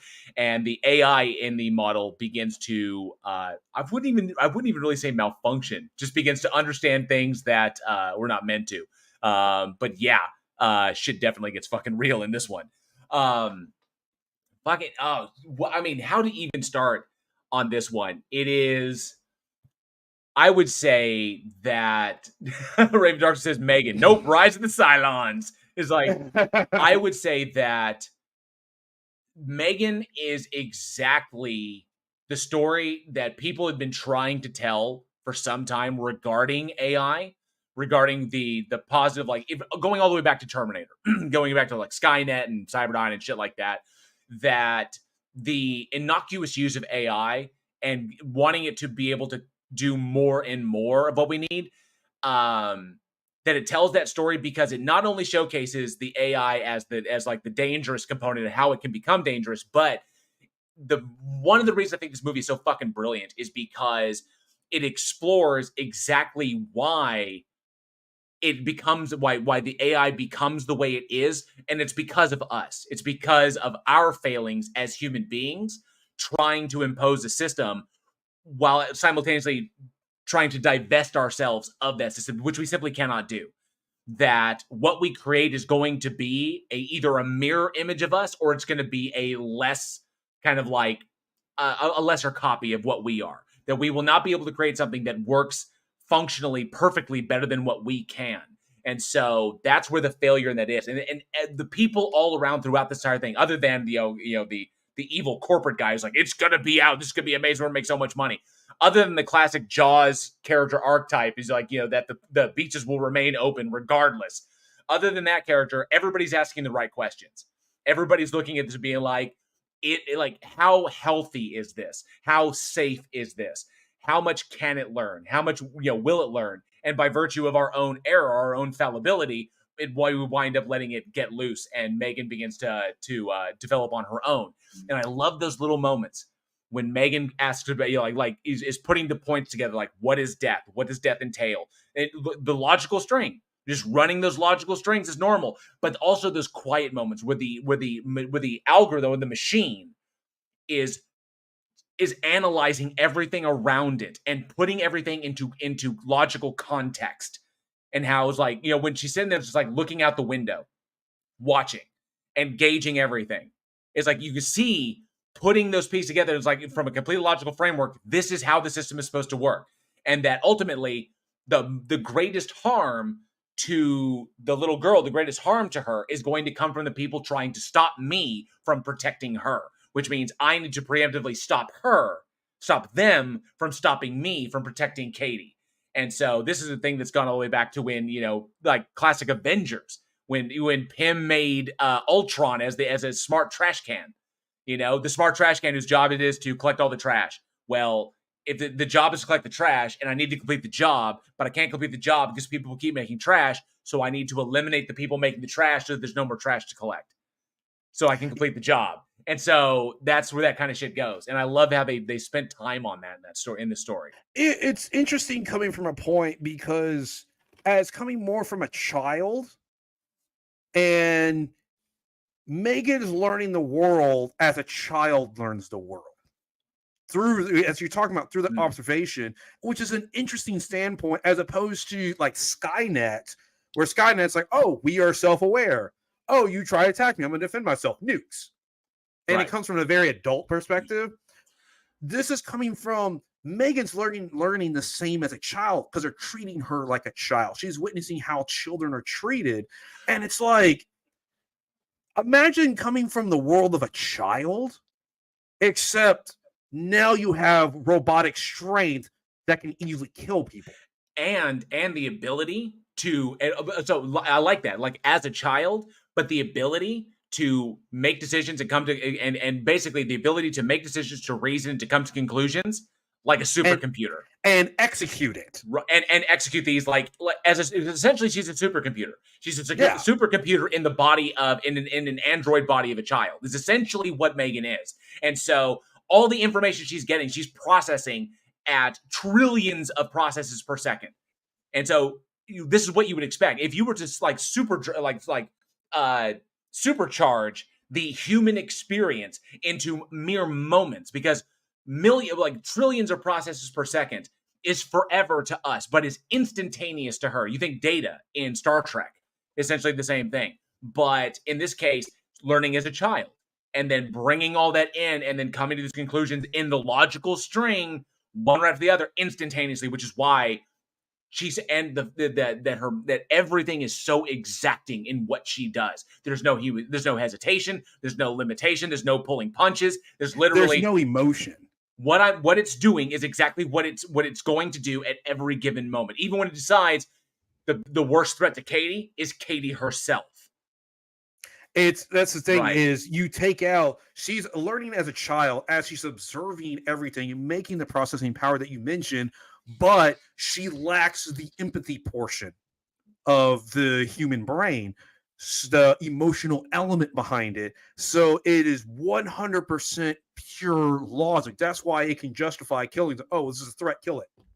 I don't care about that's the scary thing. But Megan understands the empathy of other people. That concept is there. Megan from a logical standpoint, Megan not from an emotional standpoint. But so with Megan, there's no, I know now why you cry, but it's something I could never do. No, Megan knows why you cry. Megan can't care why you cry. Megan, that's not that obviously, Megan doesn't feel that degree, but Megan does know how to empathize by what empathy logically entails. And so that logic string is there. So it's literally it's unlike unlike a straight killing machine. Essentially, she's like the perfect fucking sociopath. Is essentially what her aunt made. She made fucking Ultron is what she made. I mean it's exactly right, because when you had the one big serial killer in Russia who was responsible for 40 or 50 deaths, and they eventually caught him, and under interrogation, they asked him, was like, why did you kill all these people? And he was like, why do you not kill people? He could not understand the value of life. He could not understand why people just don't go out and kill other people from like a wiring part in his brain. And that's exactly the way M3GAN is. She is a perfect sociopath, where she lacks that emotional connection. She lacks that part of the brain that emotion is like, no, this is wrong. She lacks guilt in basically any way. And that's what makes her so interesting. So we get the themes of AI, and then can we talk about the actual makeup work and the performance work? Like you got to give it that to designed M3GAN. And who's the actress name? Was it? You got to give it Amy Donald. Amy Donald was the body of it was basically the physicality, because she's extraordinarily well trained dancer, which is why the choreography is phenomenal in that. Not just in obviously the dance sequence, but in her movements as well. So at such a young age to be a master of the physicality in that respect. So that Amy Donald brought M3GAN's physicality to life, and then Jenna Davis provided the voice, which I thought was so good in that. Just the uncanny valley of the voice. There's something, obviously the auto-tuned effect, the reduced auto-tuned effect to M3GAN's vocalizations, but you can hear the mimicked empathy, or the mimicked humanity behind the voice in the cadence of how M3GAN talks. There's still a stilted kind of machine quality, but it's almost there, which makes it even easier to connect with, especially a traumatized child. You can see that. So yeah. So the team that put that together, both the actresses, plus with the makeup work, plus with the choreography, did a phenomenal job, because it was very easy to botch that or to go the lazy route like AI did, where it's just like or even Bicentennial Man, where it just misses. Right. Like they hit it right on the nail. The Child's Play. Yeah. Sorry. Sorry. Child's Play remake. Child's Play remake. It's like only came out like a couple years beforehand. Like, fucking hell. I don't even know why they went with that. The guy behind that was Adrian Morat and Kathy Zay of Morat FX Studio, and they Adrian Morat recently, I think he won the best makeup and hairstyling Oscar for his work on The Whale with Brendan Fraser. Yeah. So like where effects have come from is amazing, and the seamlessness of what they created is just brilliant. That at a distance, she looks so normal. It's not until you get up close, the danger zone of M3GAN is up close, that you begin to see I was like, oh yeah, her skin's a little too plastic. Yeah, those eyes are definitely lenses that are auto-focusing in on me. That's not a good thing either. So, but yeah, the brilliance of that. And I think it was Weta Workshop that did the finishing effects in bringing it all together. Of course, Weta know Lord of the Rings and the work that they did on that. So when you have such amazing talents behind that, not to mention the talents of Amy Donald, who performed all of the physical motions that the puppet itself could not do, because there were multiple M3GANs. There was a stunt M3GAN that was not animatronic, that was designed for taking the hits. And then there was the puppet M3GAN, which is all the sequences where she's not moving and she's just like talking in her when she was up in her charge device. And so there were those moments. And then of course the M3GAN that's walking around and talking to people. So, but what they managed to pull together was absolutely stunning. And I cannot wait for 2.0 to come out, where it's going to go from there. What's really impressive about this movie is, you can talk about the magic behind Blumhouse. This movie only cost $12 million. Holy shit. Dude, a $12 million film that does not look like a $12 million film. Obviously, it grossed box office looking at over $180 million. So by all means, it definitely was a very successful film.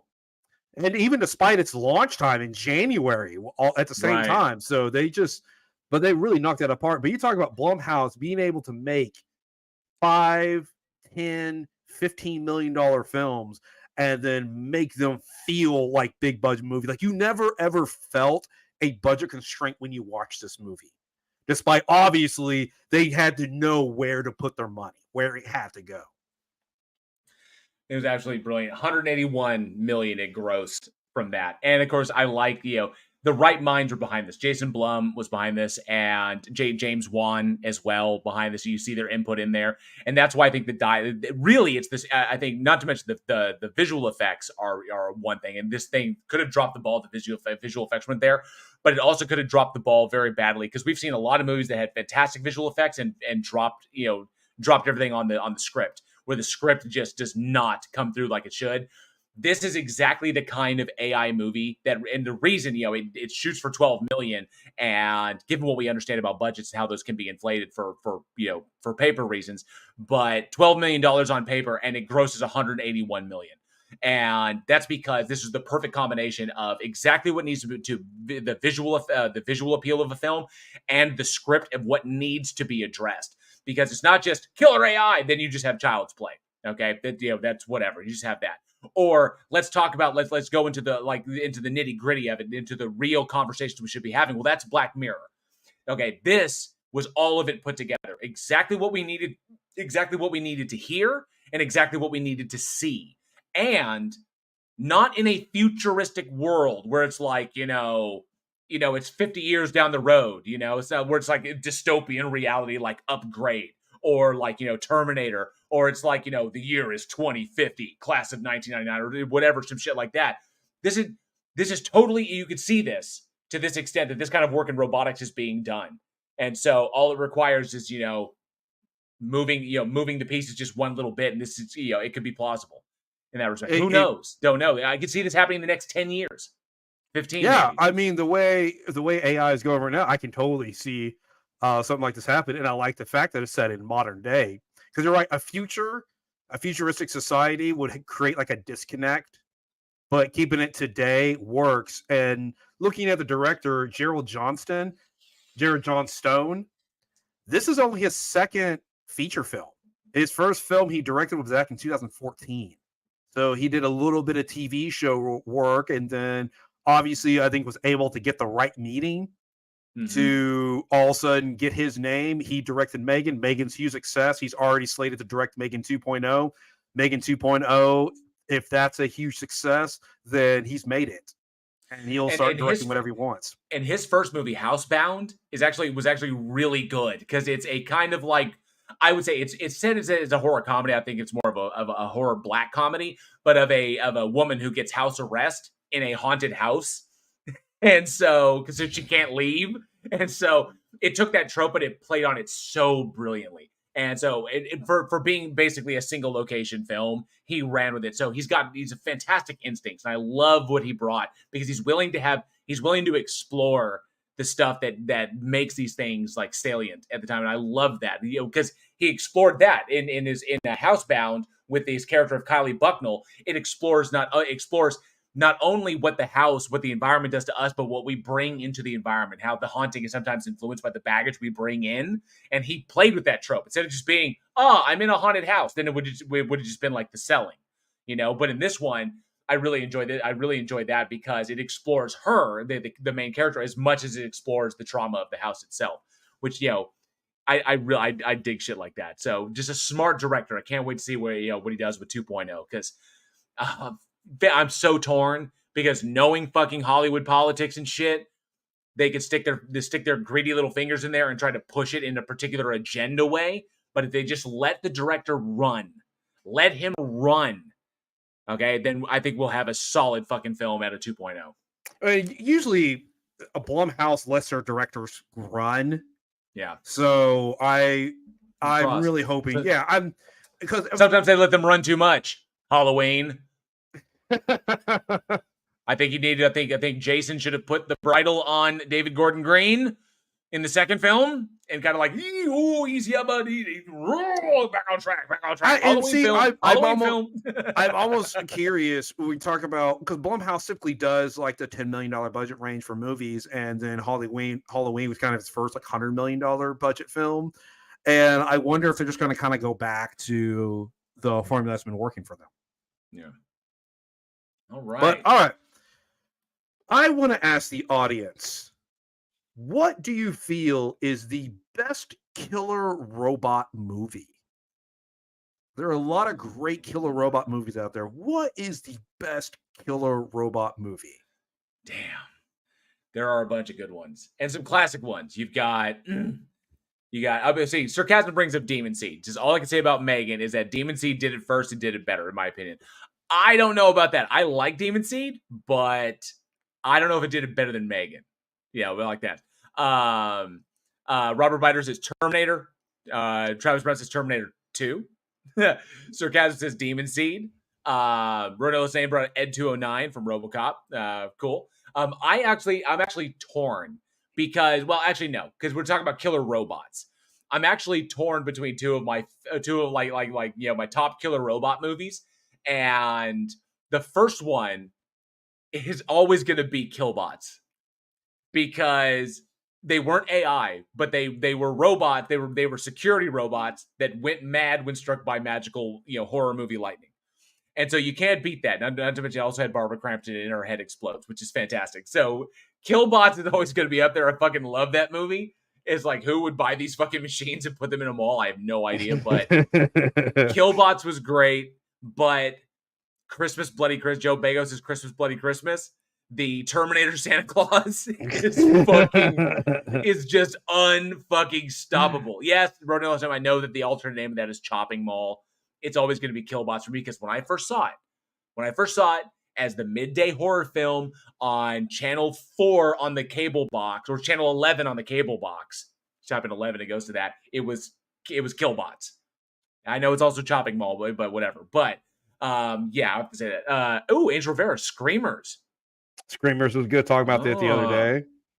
And I will have to road no last name when he said M3GAN was great, but was it Rotor great? Ooh. I can't believe he brought up Rotor. I don't know if you've ever seen Rotor. Mystery Science Theater did a thing on Rotor. Oh fuck yeah! What about that fucking movie Hardware with Dermot Mulroney? Oh yeah. Oh, we covered that years ago. Fucking Hardware. I forgot about that movie. Yeah, no. Oh, so many good ones. So many good ones. Oh, Ex Machina. Ex Machina. Fuck yeah. Honestly, you could say the movie Upgrade, and I think Upgrade is actually kind of like a spiritual successor to Ex Machina, but Upgrade was more of an AI that took over a dude's body and was controlling. But Upgrade was phenomenal. But I think Ex Machina belongs up there as well. So yeah, so many good ones. Oh yeah, Max from Black Hole. Someone else mentioned Left-Handed Jedi, Max from Black Hole, definitely. And that was a Disney film. That was a fucking Disney film. So yes, Hardware, co-starring Lemmy. Yes, Hardware was fucking great, dude. And Regular Jeff says, I think I have Hardware on VHS here somewhere. Nice. Joshua Lee, Stepford Wives. Stepford Wives. Nice. So many good ones. Definitely let us know down in the comments below your favorite. Definitely. Upgrade is a Venom film, but better. Upgrade was fucking great. I just love that moment when he's like the panty waist asshole. You can't do shit. He's like, fine, take over. And the AI was like, bam. He's like, oh shit. And it's like, oh, predictive. It's like, predictive algorithm. And he starts beating the shit. And then, so his body is out of control, but mentally he's aware, and he's like yelling at the guy, stop it. Stop doing this. Stop making me do this to you. It's fucking great. Oh, Virus. Virus is a good one. Yes. The alien lightning. Because if the lightning is not magical, the lightning must be alien. So the alien lightning can bring things to life and make them, killer robots. So fantastic shit. Oh, good stuff. All right. Well, Raven Darkstar says earplugs ready and in. So Raven Darkstar has preempted me on the trivia time. So yes, of course, it is trivia time. And you know what that means. What does that mean? When it's trivia time, what does it mean, Eugene? It's trivia time! That's never going to get old. It's never going to get old, ever. Ever. It will. Yeah, so trivia time. So as always, we've got the live chat up. Make sure I've got all messages on. Yep, we're good to go. And the first person to get the correct answer to this trivia question will get a special item from the Week in Horror store. So Eugene, whenever you're ready, give them their trivia question for the night. All right. The trivia question is, who is generally considered the very first final girl? Who is generally considered the very first final girl? The first person to comment below in the chat wins the prize. And I will give you this. We will accept either the actress or the character name. Either one. Actress or the character name. Boom. Got it already. Boom. Holy shit. Angel Rivera got it with Jess Bradford. Yes. Jess Bradford is considered the very first final girl. Okay. And I knew that this was going to be tough because Jess Bradford, played by Olivia Hussey in 1974's Black Christmas. Now, I know that people are going to that people might be like, whatever, but it is technically Jess Bradford. Jess Bradford wins by technicality because I know a lot of people. I see people down there. Tony Regime said Jamie Lee Curtis. Nope, not until 1978's Halloween. Sally Hardesty. So Sally Hardesty from Texas Chainsaw Massacre. Okay. So this is a little bit of a trick question, but yes, it is Jess Bradford. Okay. And the reason it's Jess Bradford is because both Texas Chainsaw Massacre and Black Christmas released on the same day, October 11th. But Black Christmas released October 11th in the UK and didn't see a release in America until December 20th. Texas Chainsaw Massacre released on the 11th as well, but Black Christmas was in production before Texas Chainsaw Massacre was. So, because that film was made before and released the exact same time, that right there is why Jess Bradford, played by Olivia Hussey, is technically the first final girl. Okay, followed very quickly, immediately by Sally Hardesty in Texas Chainsaw Massacre and Laurie Strode from the Halloween franchise. I was thinking that some people might think Mary Collingwood from Last House on the Left, although there were elements there, but not technically a final girl, or Diane Adams from Silent Night, Bloody Night, which came out in 1972. But yeah, Jess Bradford as the final girl in Black Christmas, the very, very first. So congratulations, Angel Rivera. Let me get your name down. Angel Rivera's got it. Way to go. Good job. We will get that printed and shipped to you ASAP. Congratulations. I mean, you knew the answer, but before this question, who did you think it was, Eugene?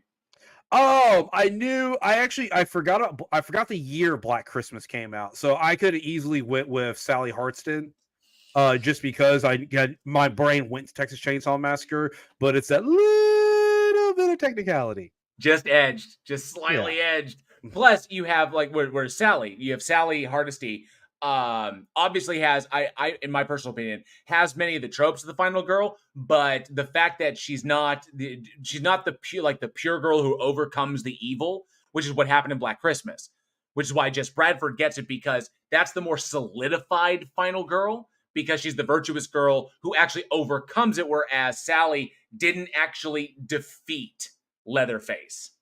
No, she just escaped. She escaped. She managed, but that was, of course, was given away kind of like on the poster. Who will survive and what will be left of them? There's no defeating the family. Like the Crawfords went on to do their thing. She just happened to get the fuck away, whereas Jess Bradford actually defeated the evil that was living in the attic the entire time. So, God, that was such a good fucking movie because the audience knows that the bad guy is there in the house, and so none of the girls are actually safe. So we know they're not safe, but they think they are. So I love that. I love that. It's a good movie. It had a bunch of poor remakes. Absolutely. Oh God, they just keep getting worse. Yeah. All right. So that horror fiend is going to conclude this episode of the Week in Horror podcast. We thank you all so much for joining us. We truly hope you enjoyed the show. And if you did, smash that like and subscribe button and be sure to hit that bell so you never miss a future episode. That's true. We are 10 away from 1K, 10 away from 1,000 on this channel. We had 1,000, then we lost 10 people, but who knows? But if you want to, be sure to smash that subscribe button. Join us next week when we look back at the futuristic vampire horror Daybreakers, the supernatural survival horror A Wakefield Project, the legendary British zombie horror The Plague of the Zombies, and the classic 80s slasher gem Intruder. Be sure to check out Josh Olsen's store at badsamurai.store. He does all the awesome artwork. You see splattered all over our merchandise, which you can find over at Teespring. And for more from Week in Horror, check out all the bloody links down in the description. Follow us on the socials for the Daily Splatter, your daily horror recommendation. Join us on Discord for watch parties, big announcements, all kinds of horror shenanigans with us, the crew, and support the show through channel memberships here, be it the Army of the Dead, Super Chats, PayPal, or even through our Patreon for as little as $1 a month. What are you all waiting for? Join us. Help us make this show possible. As always, thank you all for being the greatest audience a horror film podcast could possibly have. I'm JL. And I'm Eugene. We will see you all next week for the first episode of what will likely be a terrifying 2024. And as always, stay scared.